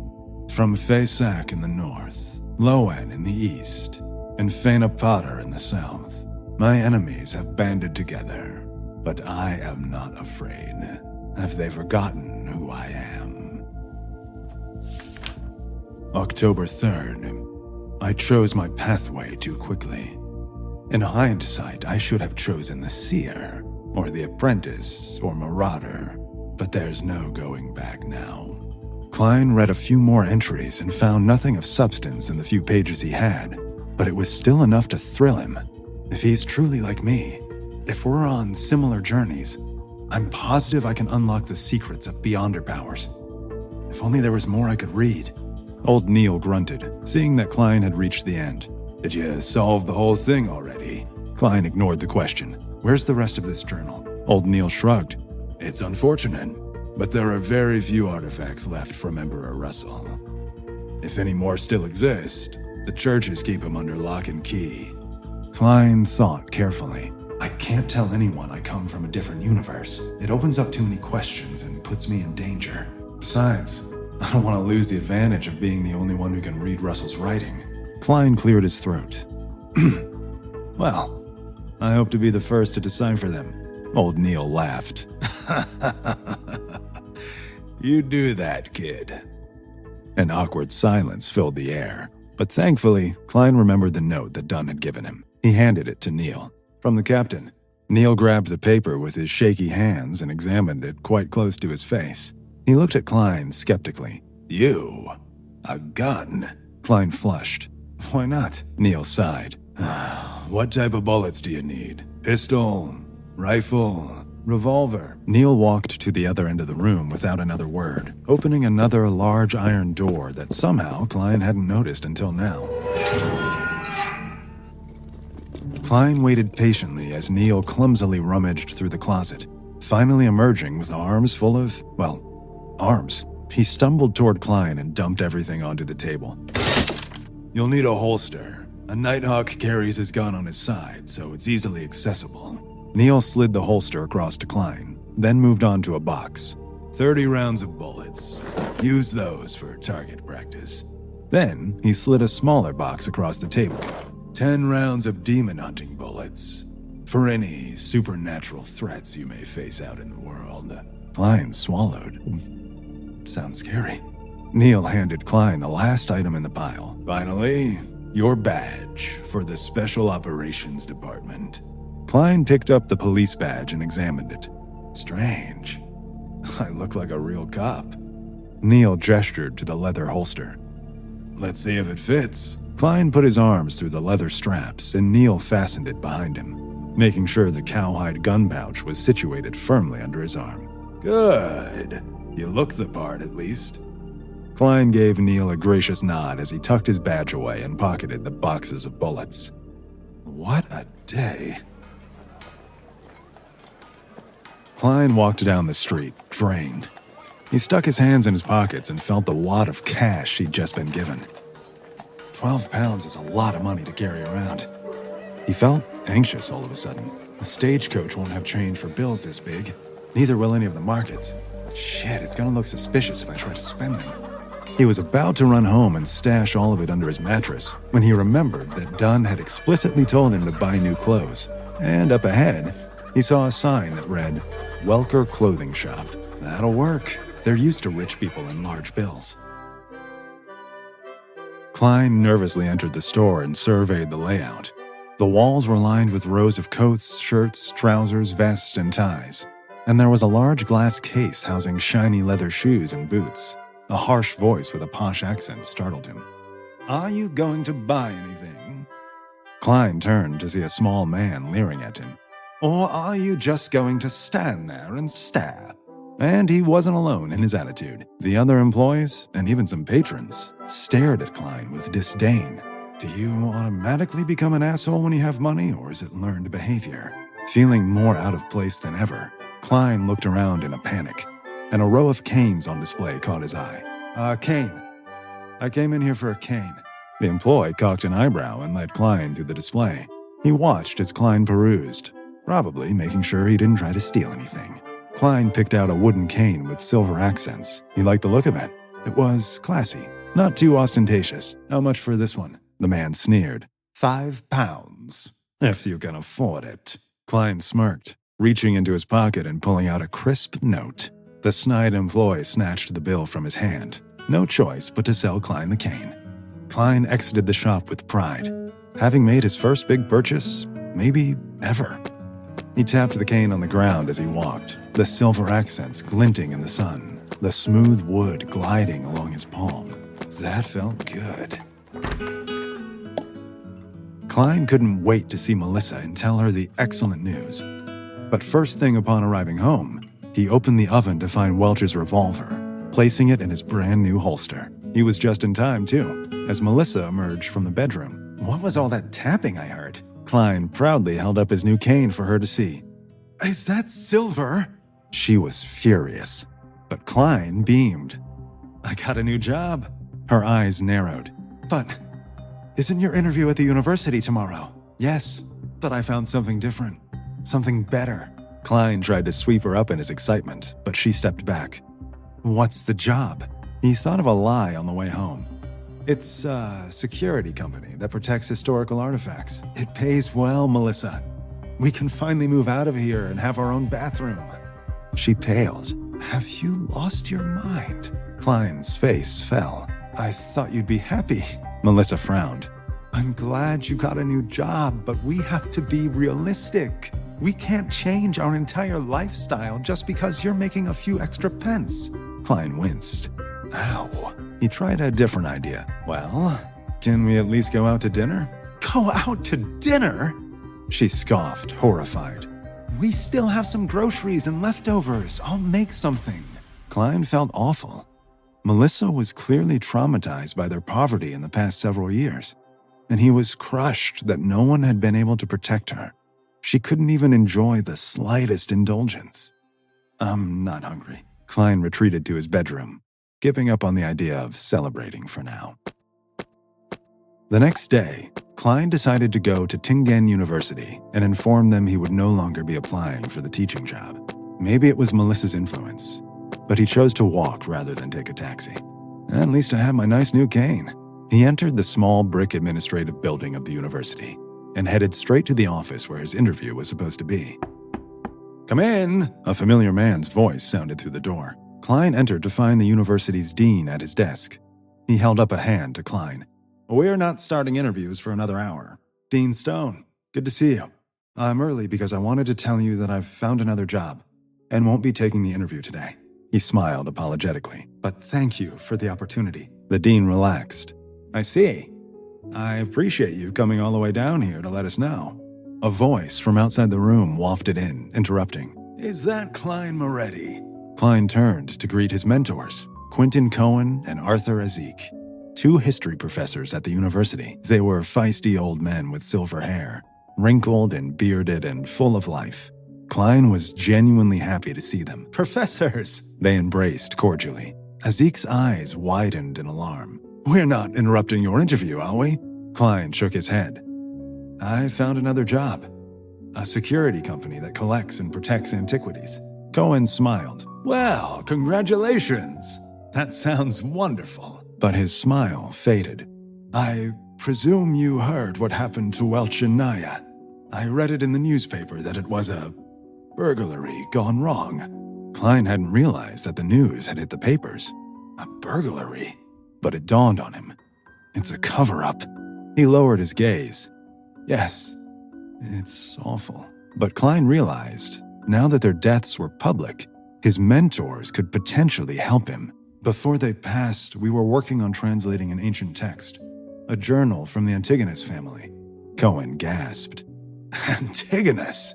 That's from the 4th epoch. Klein looked between them, hopeful. If any artifacts from that era cross your desk, would you let me know? I'd like to finish what we started. Azik's voice was solemn. Absolutely. Dean Stone tapped the newspaper. You'll be happy to know that the burglar who killed your friends was caught. That's good to hear. He waved a bittersweet goodbye as the professors excused themselves and headed into the dean's office. Klein tapped his new cane on the sidewalk as he walked the tree-lined street outside the university. But out of nowhere, something didn't feel right. He stopped in his tracks and listened to the eerie quiet. Too quiet, in fact, for this part of the day. The hair on the back of his neck suddenly stood up, and he knew, beyond a shadow of a doubt, I'm being watched. Klein walked through the brisk night air, hands firmly in his pockets for warmth. His time at the gun range had ended successfully, but he didn't know if that would actually translate to a real-life encounter. In the heat of the moment, I don't know if I could really shoot someone. And he hoped never to find out. Klein practically jumped out of his skin before he realized he'd just heard a newspaper flapping in the wind. Shit! I guess I'm more on edge than I thought. The city seemed dead. There wasn't another soul out walking with Klein. The silence sent a chill down his spine. Where is everyone? It was at that exact moment that he felt the sensation return. The hairs on the back of his neck stood up, and he knew that he was being watched. Klein shivered. I can't quite describe it, but there's definitely a presence here with me, matching my every step. He hastened his pace. Before he realized it, he was practically running. I won't be caught. He climbed the steps to his apartment 2 at a time, as if the entity watching him was right on his heels. As if he could possibly outrun whatever it was. He fumbled with his keys, desperately trying to unlock the door. It clicked and he swung the door open, running headlong into a man. Fuck, my God, I should reach for my... Whoa, Klein, what's gotten into you? Klein froze, glancing up for the first time to see Benson, his older brother, home from the docks. Klein stared at him for a moment as he tried to square his mind.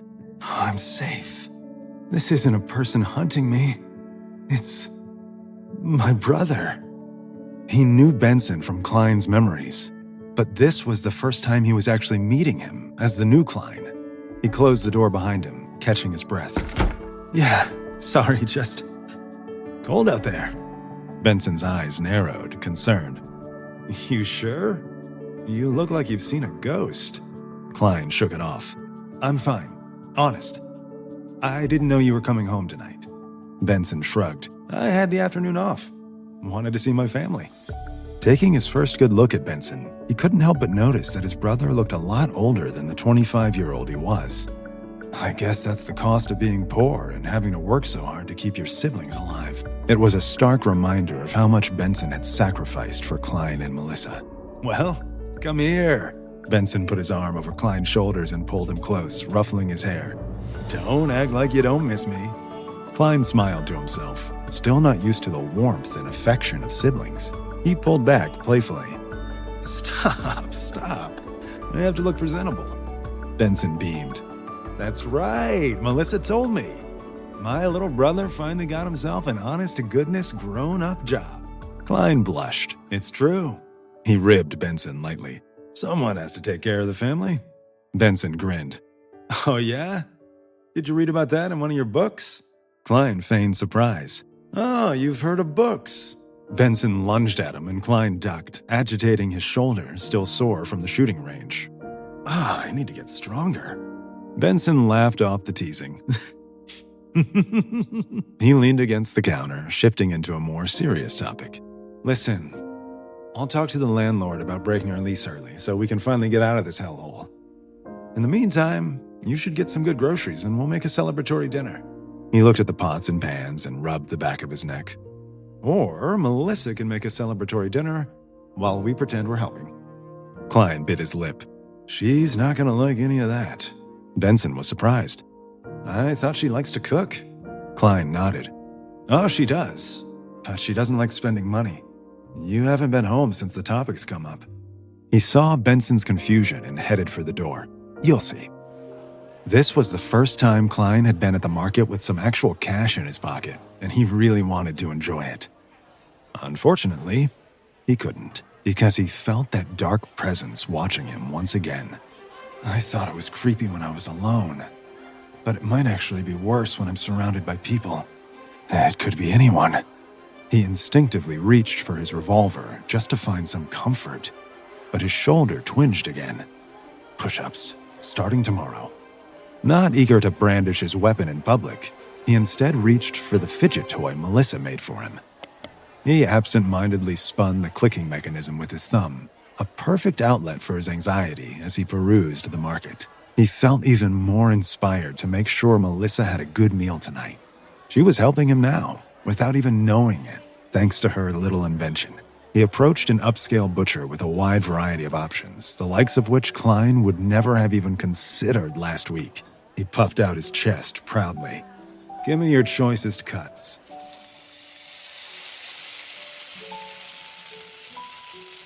Melissa slid a piece of sizzling steak onto Klein's plate. "Food's ready." Klein could barely wait to dig in. "Oh, it looks great." Benson cut into his own steak. "You know, one of these days, you're gonna have to learn to cook." Klein raised an eyebrow. "Speak for yourself." Benson gripped his fork. "Hey, I can make some mean pasta." Melissa barked out a laugh as she took her seat. "So, you know how to boil water. And here I thought you were helpless."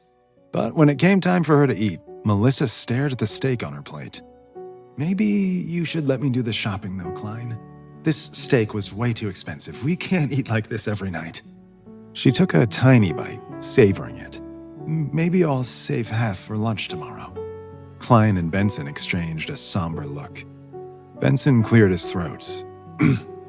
"Mel, I'm sorry things have been so hard for us. Since we've been on our own, I know we've gone hungry and cold, and I wish I had done better for us.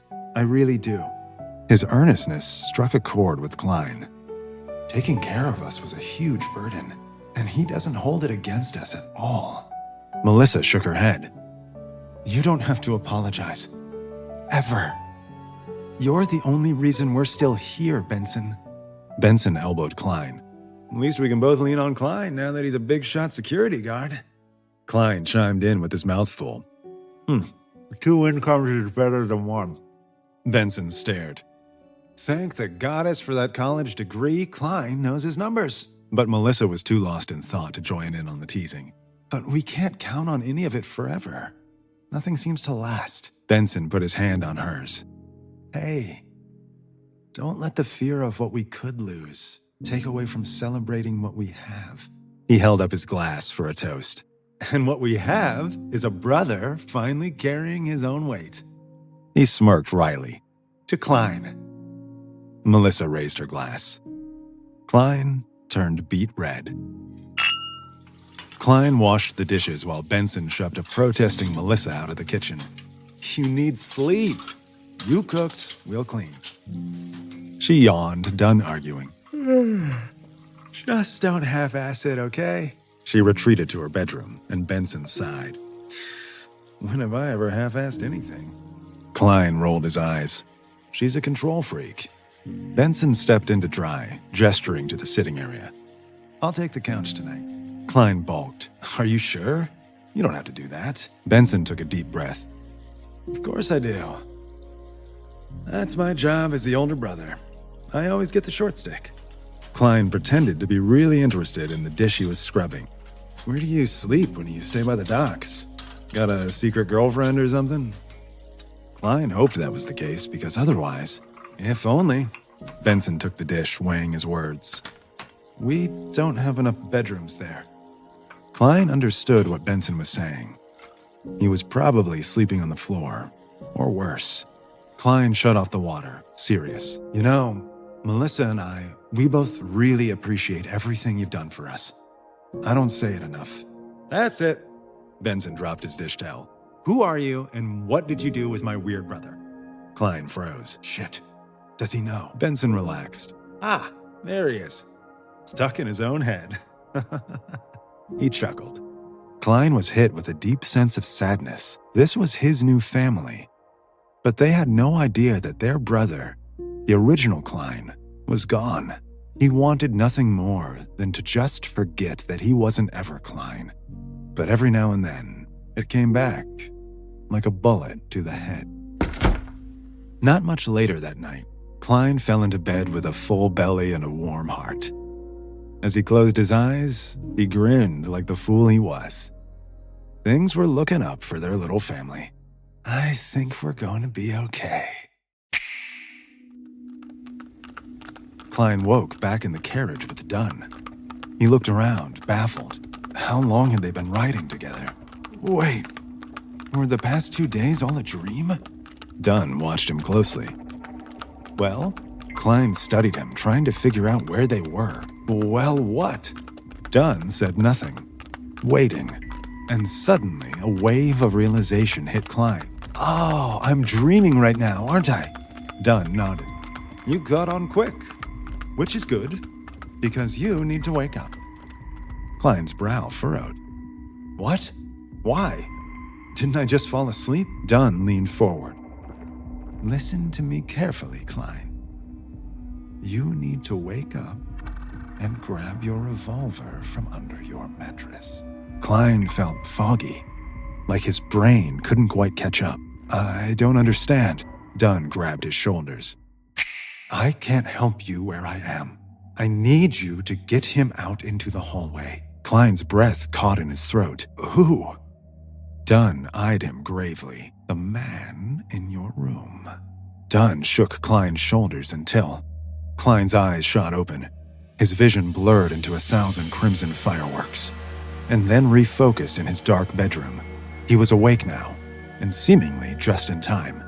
He saw in his periphery a shadowy figure looming in the corner. Klein squinted. Is this real or the remnants of a dream?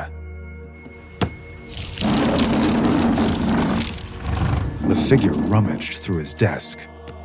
It's real, all right. Klein tried to silently get out of bed, but the shadowy figure snapped its head toward him. Shit.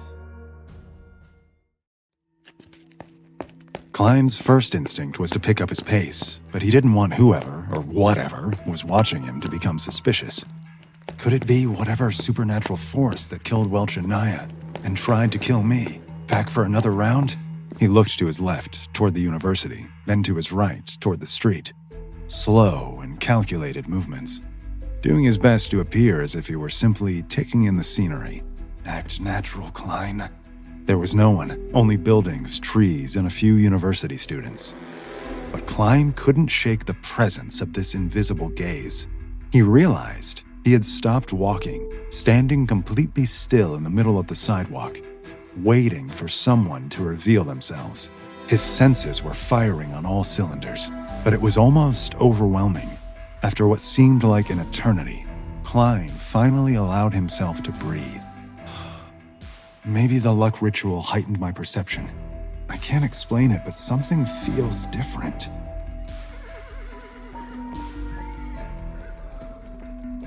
A taxi carriage rounded the corner up ahead. Klein lifted his hand in the air. I need to go home right now. No, wait. I don't want this thing following me there. I'll go back to the Blackthorn security building. No, come on, Klein. Don't lead them right to the Nighthawks. The carriage pulled up to Klein, and he hopped in. Champagne Street, please. It was random, but it was the first road he could think of. Most importantly, it wasn't here, and it wasn't anywhere that could lead him to trouble. Sixpence. Klein pulled a couple of coins from his pocket and tossed them to the carriage driver, who promptly pulled the reins and took off. The second they started moving, the feeling of being watched vanished, and Klein's anxiety subsided. Hopefully I lost them. He breathed a sigh of relief when the carriage reached Champagne Street without incident. However, the moment Klein stepped onto the sidewalk, he felt eyes on him again. What the hell? How could they follow me that quickly? He walked briskly in a direction, any direction. Okay, Klein. Think about where you are. He looked to his left and right, less subtly than before. A tall bell tower peeked over the buildingscape of Champagne Street. St. Selena's Cathedral. It connects to the Nighthawks tunnels. Roseanne mentioned it once. St. Selena's was the headquarters of the Church of the Evernight Goddess in Tingen City, and it was just around the corner. Klein switched directions, heading straight for it. I'll be safe there. And even with fear surging through him, it was hard not to take in the beauty of the Gothic cathedral, its deep black walls housing red and blue latticed windows, and its tall mottled bell tower sitting atop a giant central buttress. Klein pushed open the large back door and entered the church, which was mid-service. Sure, now's as good a time to pray as any. Klein walked down the aisle into the prayer hall, bathed in colored light from the windows. He sat down in an empty pew and closed his eyes. The feeling of being watched vanished once again. Thank the goddess. He quickly bowed his head and tapped his chest in 4 points. Might as well thank the goddess officially since he was in a church. The gentle voice of the bishop led the congregation in prayer. And even though he had always looked at gods through an academic lens, Klein couldn't help but lower his gaze. He wasn't just in here to get away from whatever was chasing him. He was praying, for real, allowing the bishop's words to cleanse his mind. The service came to an end, and Klein hurried to the confessional booth, where several people lined up, eager to rid themselves of their burdens. Klein joined the queue and waited patiently, enjoying the majesty of the church and the solitude of not being followed. After nearly 20 minutes, it was finally Klein's turn. He stepped in and closed the door behind him, sealing himself in darkness. The bishop's voice came from behind the wooden barrier. "Child, what do you want to say?" Klein took out his Special Operations Department badge and slid it through the small gap in the partition. "Someone is following me. Can you help me get to the Nighthawks?" The bishop took the badge, and Klein waited, hopeful. After a moment, the bishop's voice came through as a whisper. "There is a secret door next to the confessional to the right. Someone will guide you when you enter." "Thank you." Klein snatched his badge back and followed the instructions. He saw an arched altar to the right and headed in its direction. Behind it, there was a crack in the wall, perfectly straight. Another crack ran perpendicular to it above, and then another, forming the shape of a door. He glanced behind him. Only a few people remained in the confessional queue, and they were too preoccupied to notice him. Klein pushed on the frame, and the door opened quietly as he slipped in unseen. The door closed behind him, shrouding him in pitch black, until a middle-aged man wearing a black priest robe appeared in the light of a lantern in front of him. His voice was deep, almost melodic. "What do you need, child?" Klein flashed his badge again. "I need to see Captain Dunn Smith." Without another moment's hesitation, the priest walked back, leading Klein toward the Nighthawks' stone corridor. They didn't speak a word in the dark and narrow corridor for the long journey down. They approached a door, and the priest pulled a key from his robe and opened it, pointing to a set of steep stone stairs.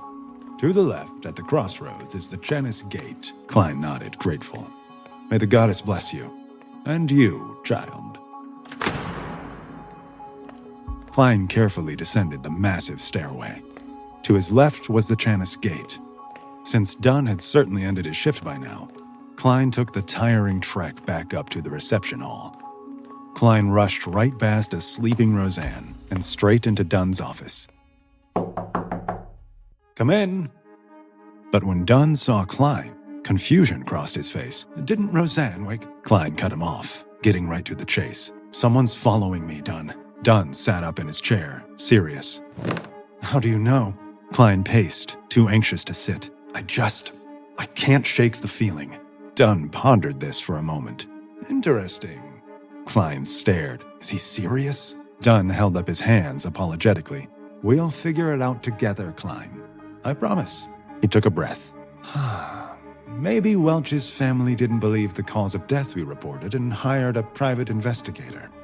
It didn't seem likely to Klein, but he supposed it could be an answer. Dunn weighed another option. "Of course, we can't rule out other individuals or organizations who may also be pursuing the Antigonist Journal." This sent a chill down Klein's spine. "I hope it's just a private eye." He turned to face Dunn. "What should I do?"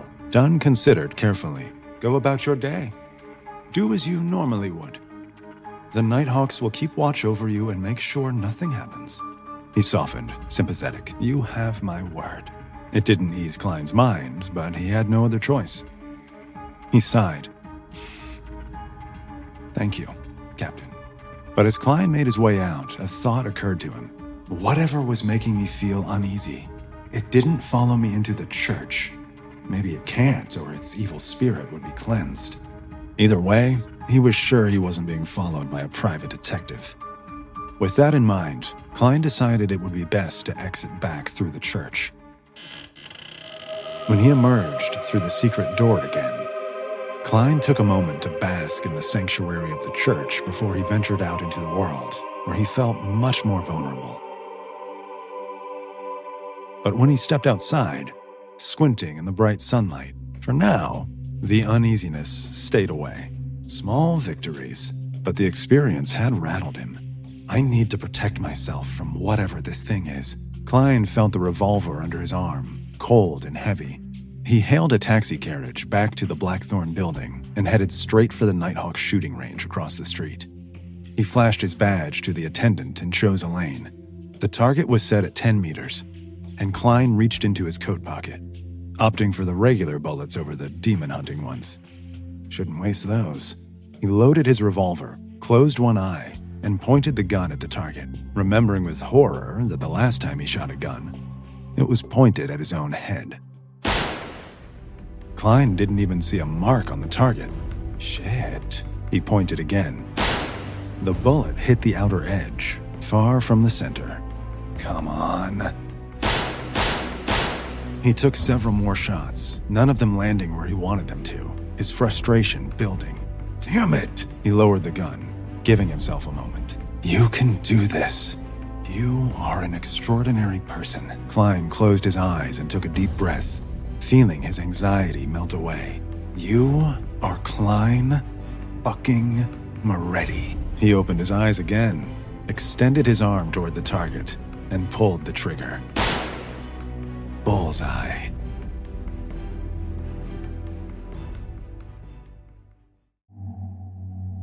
Klein froze as the shadowy figure stared at him from the corner of the room. Shit. What do I do? The fact that Dunn had laid out extremely specific instructions in his dream wasn't top of mind. Instead, all he could think was, how did they get in? Is my family okay? Did anyone get hurt or worse? This is all my fault. But a flash of clarity broke through his fear as the figure took a single step toward Klein. My gun! He slid his hand under his mattress, feeling the ornate carvings of his revolver's grip against his palm. He steadied his breath, grabbed hold of the weapon, and he shot up out of his bed and aimed his gun squarely at the shape. Don't fucking move. The shape obeyed, raised its hands in submission. Klein narrowed his eyes to get a better look at the intruder. He was scrawny, with deep blue eyes. He wouldn't have been intimidating, except there was also something dangerous in those eyes. They held a glint of something sharp, angry. Klein's heart raced. Why do I feel like if I make one wrong move, this guy will tear me apart with his bare hands? By some miracle, Klein kept his hands steady. He better not try to call my bluff. Goddess knows I'm a shit shot at the moment. Klein waved the gun towards the door. You're going to leave here, and if you make a single fucking sound, I won't hesitate. Don't test me. As they slowly emerged from his room, Benson snored loudly on the couch. Good thing leaving at the docks has made him a heavy sleeper. But as they crept into the seating area, Benson stirred. Shit, he's waking up. Right then, a soft, lilting melody floated from just outside the apartment. A lullaby about the Evernight goddess. Though threat of horror grows, so does the crimson cry. A certainty to those who see that this life does fly.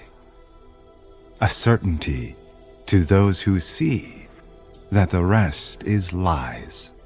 The flower that once bloomed for you now forever dies.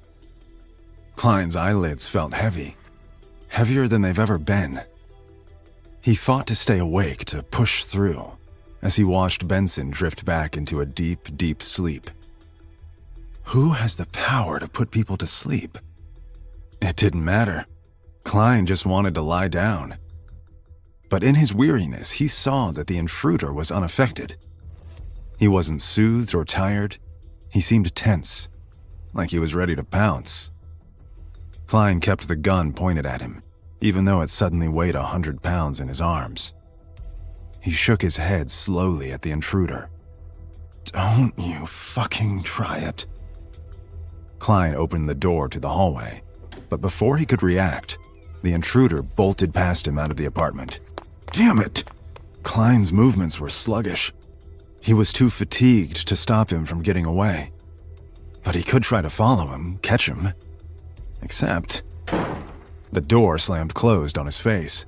It smacked him directly on the nose and knocked him back. Ow! Damn it! The fatigue finally lifted, like someone had just pulled a blanket off him. Frustrated, he grabbed the doorknob. But no matter how hard he tried to turn it, it was stuck. Fuck this, come on! He pushed against the door with his entire body, but it didn't budge. Please let Dunn be out there. Please tell me this guy didn't get away. Without warning, the door flew open, yanking Klein into the hallway, sending him stumbling forward, almost colliding into Dunn, who stood casually in the hall, calm and collected. It's settled. Catching his breath, Klein glanced back at his brother, still sleeping on the couch, thank the goddess, and gently closed the door behind him. What do you mean it's settled? Dunn shrugged nonchalantly. We got the guy. A trickle of blood dripped from Klein's nose. Dunn frowned. Sorry about your face. I didn't want you to get hurt, so locking the door made the most sense. Klein pulled his shirt up to his nose to catch the bleeding. Was that your singing that almost knocked me out too? I thought you just did the dream thing. Dunn grinned. I'm a Sequence 7 nightmare, Klein. We have many abilities. Klein let that sink in. Intimidating. He pivoted. Who was that guy? Why the hell was he in my room? Dunn looked over his shoulder, checking the hallway, ensuring they were alone. He's from an ancient organization, the Secret Order. And they want the Antigonus Journal. Klein's eyes went wide. All this is about the journal? What was in that fucking book? Dunn put his hand on Klein's shoulder. So you see how important it is that we keep you safe. Your knowledge of the journal is central to this case. Klein wanted to scream. I wish I had any knowledge of the journal. But on the outside, Klein simply nodded. Dunn sighed deeply. It seems your situation is a bit more urgent than we initially thought. You've been a target left, right, and center. And some of these people are extremely powerful. You need to defend yourself. He gestured to the revolver in Klein's hand. And that's not really gonna cut it. Klein's brow furrowed. What are you saying? I think you can handle it. Klein still wasn't following. Handle what? Dunn smiled softly. I think we need to start your Beyonder training now. Klein was shocked. This is it. It's already happening. He tried to keep his voice even. What do I need to do? Dunn watched him carefully. Well, you can either wait an extremely long time until there's an opening in our ranks for you to become a Sleepless, which is Sequence 9 of the first complete pathway the Nighthawks have. Klein blinked. What? Dunn clarified. Sequence 9 is the starting sequence to any pathway. The higher you go, the lower the sequence number gets. Remember? The sleepless pathway is the one I took. Dunn paused to make sure Klein followed. You can also choose from our other starting sequences, other sequence 9s, from our incomplete options, meaning we don't have the formulas to complete those pathways. But you could start immediately. Klein had 1,000 questions, but he started with the obvious one. What are my choices there? The only way I can make an informed decision is to, actually get informed. Dunn held his gaze. The church has 3 starting sequence potion formulas. There's the Mystery Prior formula, which is the power that old Neil wields.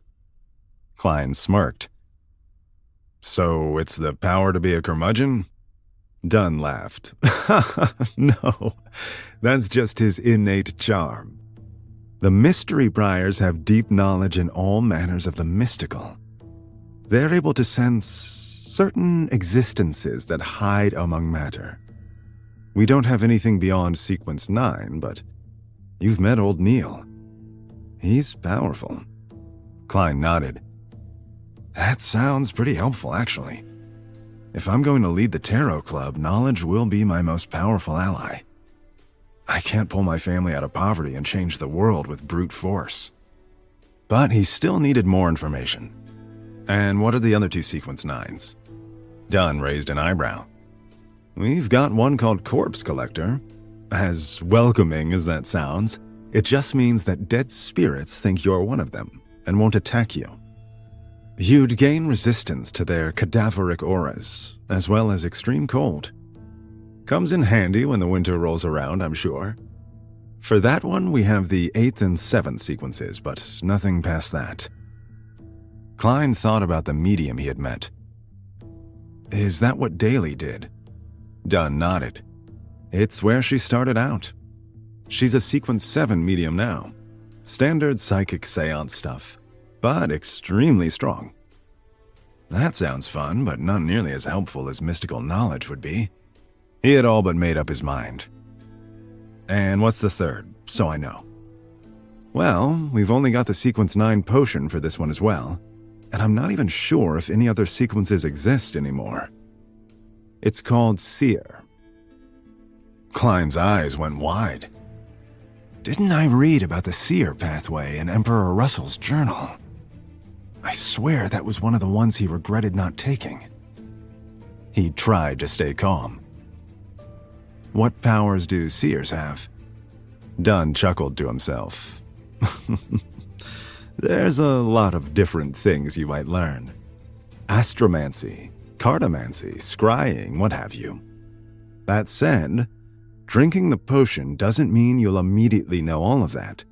It just opens your mind, so you have the ability to grasp it all. He paused to consider. Which is all well and good, but it doesn't really help you fight monsters. It's probably the least combat-ready of the pathways. But it's a much more powerful sequence for intellectual pursuits than even Mystery Prior. Klein thought hard. The inability to help me in a fight is definitely a concern, but knowledge will help me most in the long run.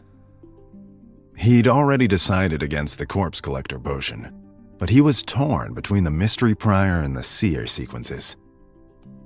The church doesn't have the subsequent sequences for either, but it worries me that Dunn's not even sure if more sequences exist for the Seer.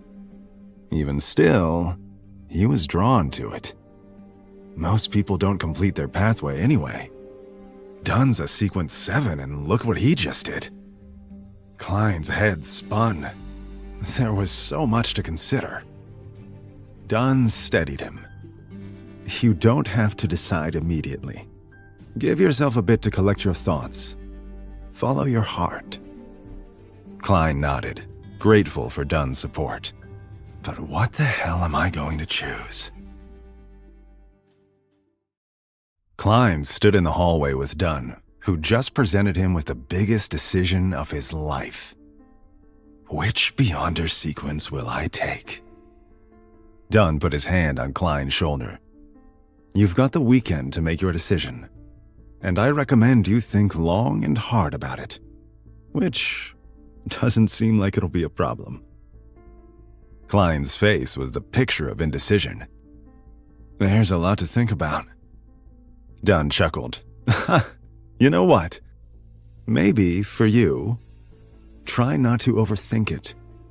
Just remember, whatever you choose, that decision can't be undone. So, don't screw up. And Dunn turned on his heels and left. No pressure.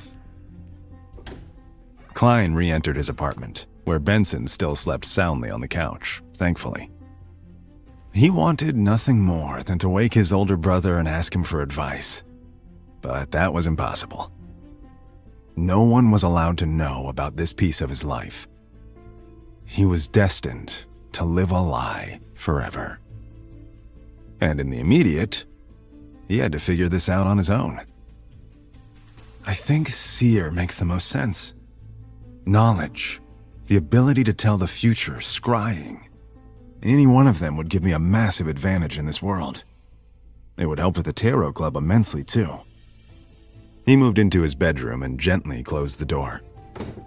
But as he turned toward his bed, the image of the intruder flashed before his eyes. But seer would leave me open to attacks, since its powers wouldn't help me defend myself. If that man had known I wasn't a capable fighter, he could have killed me and my entire family without a second thought.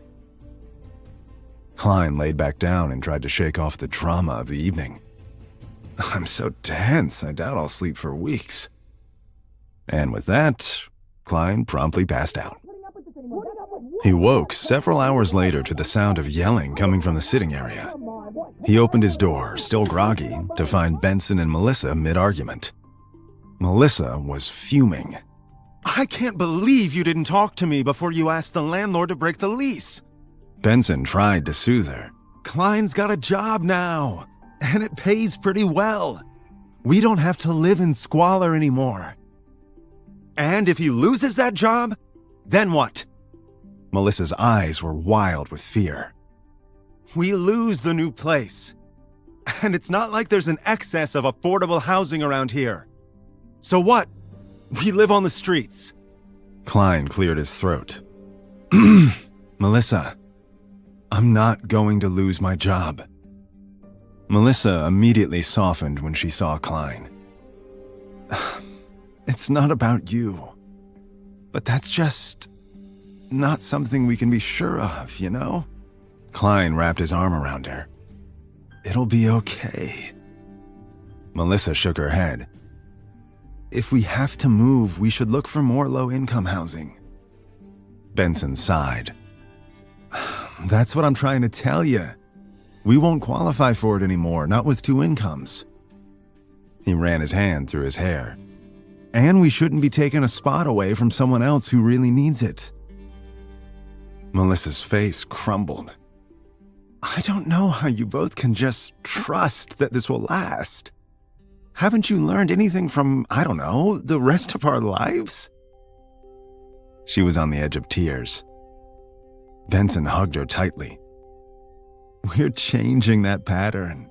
Klein is changing it. I know we don't have a safety net and it feels scary, but we deserve to live somewhere with a damn bathroom. Melissa pulled away, still hesitant. I'd rather have security than a little more comfort. Klein chimed in softly. Mel, Benson could have a bedroom. Melissa bit her lip. Can't we wait just a little longer and save up? Klein furrowed his brow at his brother, still catching up to their conversation. You want to look at places already? Benson handed Klein a newspaper. No better time than the present.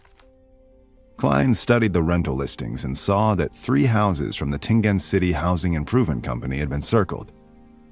These are all within our price range. Benson grinned. I knew you'd understand. He pointed to one of the addresses. There's pros and cons to each of them, but that's closest to us if you want to tour it first. Klein had so many huge decisions hanging over him, he wasn't about to object to Benson taking the lead on this one. He nodded. Let's do it. Klein and Benson walked briskly down the street, excited to check out their first house. Melissa trailed behind them, glum. A well-dressed man stood anxiously in front of 2 Daffodil Street. When he saw the siblings approach, he smiled wider than felt natural. I'm glad you could all come on such short notice. I'm Carter. Benson shook his hand. I'm Benson. This is my brother Klein and my sister Melissa.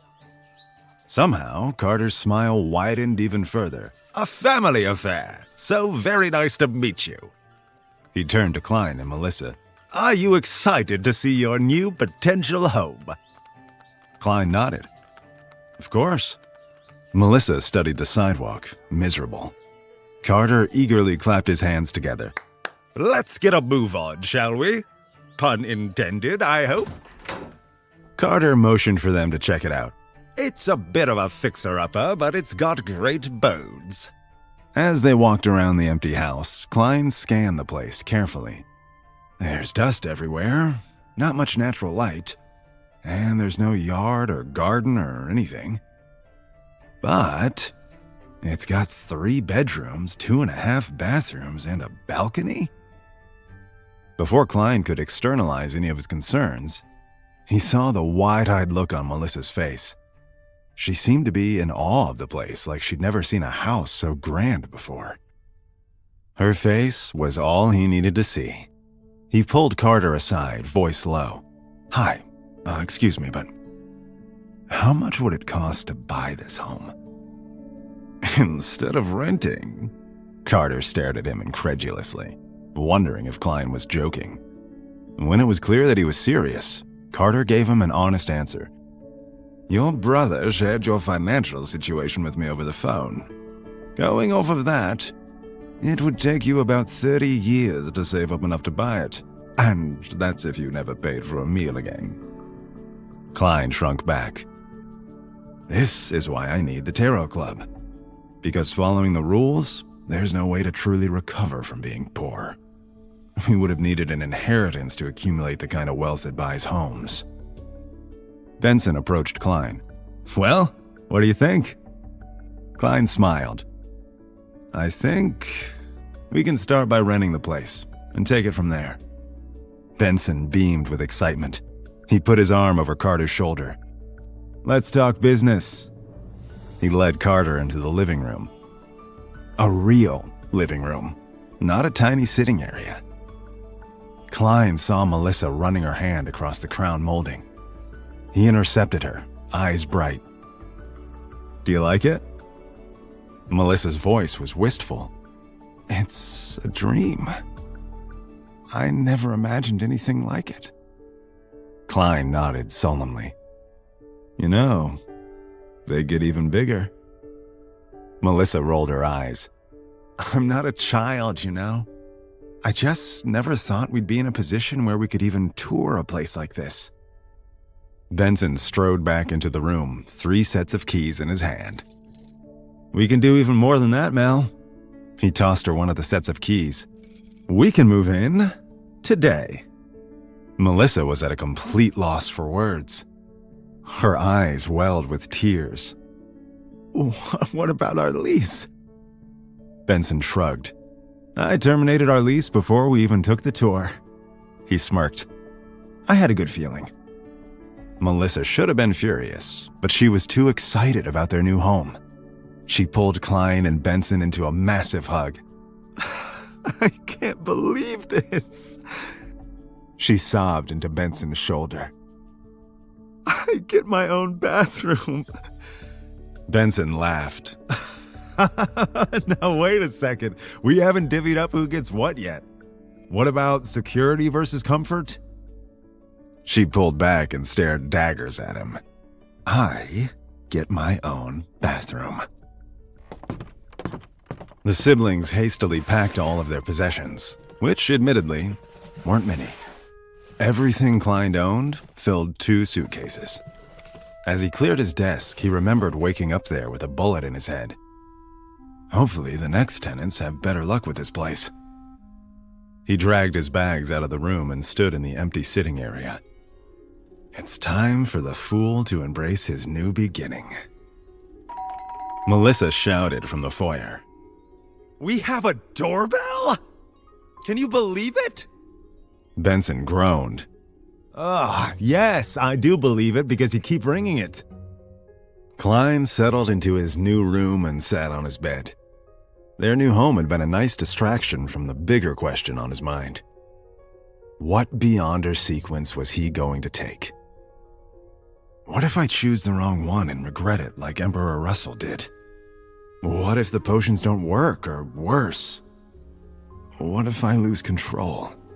Suddenly, Melissa popped her head into the room. Hey, we're having dinner. Come on. She ran off before Klein could respond. As he walked toward the kitchen, he saw Benson and Melissa, joyful and teasing, setting the dinner table together. A vastly different scene than the one he woke up to. Klein was overcome with emotion. He thought about his past life as Cade. He'd never had a reason to feel proud of himself back then. He had so many memories from his original life, and some of them were good, sure. But as Klein, he was capable of doing so much more. The future was full of possibility. As he sat down at the dinner table, he felt at peace for the first time in a long time. I've made up my mind. I know what I'm going to choose. Klein entered the Blackthorn Security Company, breezed past a snoring Roseanne, and beelined for Dunn's office. Dunn sat reclined, feet up on his desk, when Klein burst in and slammed his hands down on the desk. I want to be a seer. Dunn grinned. Lucky for you, we have all the ingredients for the seer potion ready to go. Klein was confused. You already had them prepared? Dunn laughed. It didn't take a seer to figure out where you were headed. Klein balked. Why didn't you just tell me that when you made the offer? Dunn shrugged. I'm not the one making the life-changing decision. I'm not a meddler. Klein shot him a skeptical look. You interjected yourself into my life and brought me into the Nighthawks. That feels a little meddly. Dunn's grin only grew wider. I gave you a choice every step of the way, didn't I? You're acting like free will doesn't exist. Klein froze. Wait, does free will not exist? I guess seers can see the future, but does that mean it's predetermined? He shook off the thought. Nope, not going there. That's too heady for me to worry about right now. Dunn stood and beckoned to Klein to follow him. Unfortunately, we can't promote you within our organization right now, so there's no pay raise or anything. But that doesn't mean you can't partake in higher-level training. He led Klein down the steep stone stairwell and into the dark corridor under the office. You should still study in the archives and learn to shoot, of course. He turned to face Klein, serious. And none of this should take away from retrieving your memories about the missing Antigonus journal. But now you'll also be training in mysticism. Klein nodded. That makes sense. I have to learn to be a seer. Remember, you won't be a full-fledged seer. You're just going to be on the first rung of the ladder. Dunn softened. That said, Old Neil can train your mystic knowledge, so hopefully you can get the most out of your powers. He led Klein into the small room where Old Neil spent most of his time, full of old-fashioned jars lining the walls. Several cauldrons sat atop stoves, steam rising to the ceiling. The room had an earthy smell, infused with something intangible. Klein leaned in toward one of the cauldrons, drawn to its fragrance. Dunn put his hand out to stop him. Don't touch that. Klein stepped back, eyeing the cauldron suspiciously. Is it dangerous? Worse. Dunn gave him a wry wink. Expensive. He turned to leave when Klein called after him. "Where are you going?" But Dunn kept moving, answering over his shoulder. "You don't need a babysitter. Just wait here for old Neil." And with that, he was gone. Klein's gaze fell to all the potions brewing. What if this goes badly? What if I lose control, become an evil monster, and the Nighthawks have to take me down? What if... Old Neil cleared his throat. "Thought you'd never show up." Klein stared at the elderly man, confused. "What do you mean? I was waiting for you." He looked around, trying to figure out where the hell Neil had snuck in from. Neil waved his hand in dismissal. "Whatever you say." He chuckled, giving Klein a once-over. "It's a unique choice, Seer. Not many go for it." That was news to Klein. Huh? Why is that? It's a real pain in the ass, that one. Doesn't go down easy, and its benefits are... How do I put this? He mulled it over. More... esoteric than the other pathways. He could tell that Klein was growing increasingly uneasy. He smiled. "Don't worry, kid. You'll be fine. Probably." Neil casually walked over to one of the cauldrons, stirred it twice, took a sniff, then added a powdery substance to it. He didn't measure anything. It was like he was cooking on vibes rather than a recipe. I hope he knows what he's doing. If even one thing wasn't followed to the letter, the potion could poison me. Neil casually tossed in more ingredients. Night vanilla extract, 7 golden mint leaves, 3 drops of poison hemlock. Klein coughed. Okay, so there's actual poison in it. Great. Neil added a little powder to the pot, then paused to consider. He added more. Dragon blood powder. He turned to Klein. And now, for the 2 most exotic ingredients. Lavos squid's blood. He held up a vial that glowed neon blue. He poured the liquid into the cauldron, and its contents immediately glowed and bubbled. Amazing. Neil held up another vial filled with a strange gel. And, of course, star crystal. He tipped the vial over, and the substance slowly oozed into the cauldron. The mixture sizzled and congealed. A vanilla-scented fog filled the room, and for a moment, all Klein could see was blue. Oddly, he felt at ease. He watched stars form in his vision and explode, little galaxies of sweetness and light. Just then, he sensed another presence in the room with them, but he didn't feel threatened by it. Whatever it was, it seemed friendly, like someone simply enjoying the show. And just like that, the fog dissipated and the feeling was gone. Neil ladled the final product from the cauldron into a glass and handed it to Klein. Klein stared at the blue, viscous liquid. This is it. This will change my life. For worse or for better? I don't know. Neil impatiently goaded him on. No time like the present, boyo. And believe me, I know. Klein eyed the concoction skeptically. Shouldn't we do a ritual or say a prayer or, I don't know, be in a church or something? Neil shrugged. You can do whatever the hell you want as long as you drink the damn thing.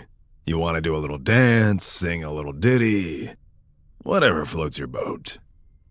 Klein took a deep breath and brought the glass up to his lips, but Neil stopped him. Just don't be nervous. If you're nervous, it'll affect the potion's efficiency. Well, shit. If you didn't say that, I probably wouldn't have been nervous. But now I'm nervous about being nervous. Klein closed his eyes. I need to calm down. He steeled himself, then held the glass back up to his lips. Bottoms up.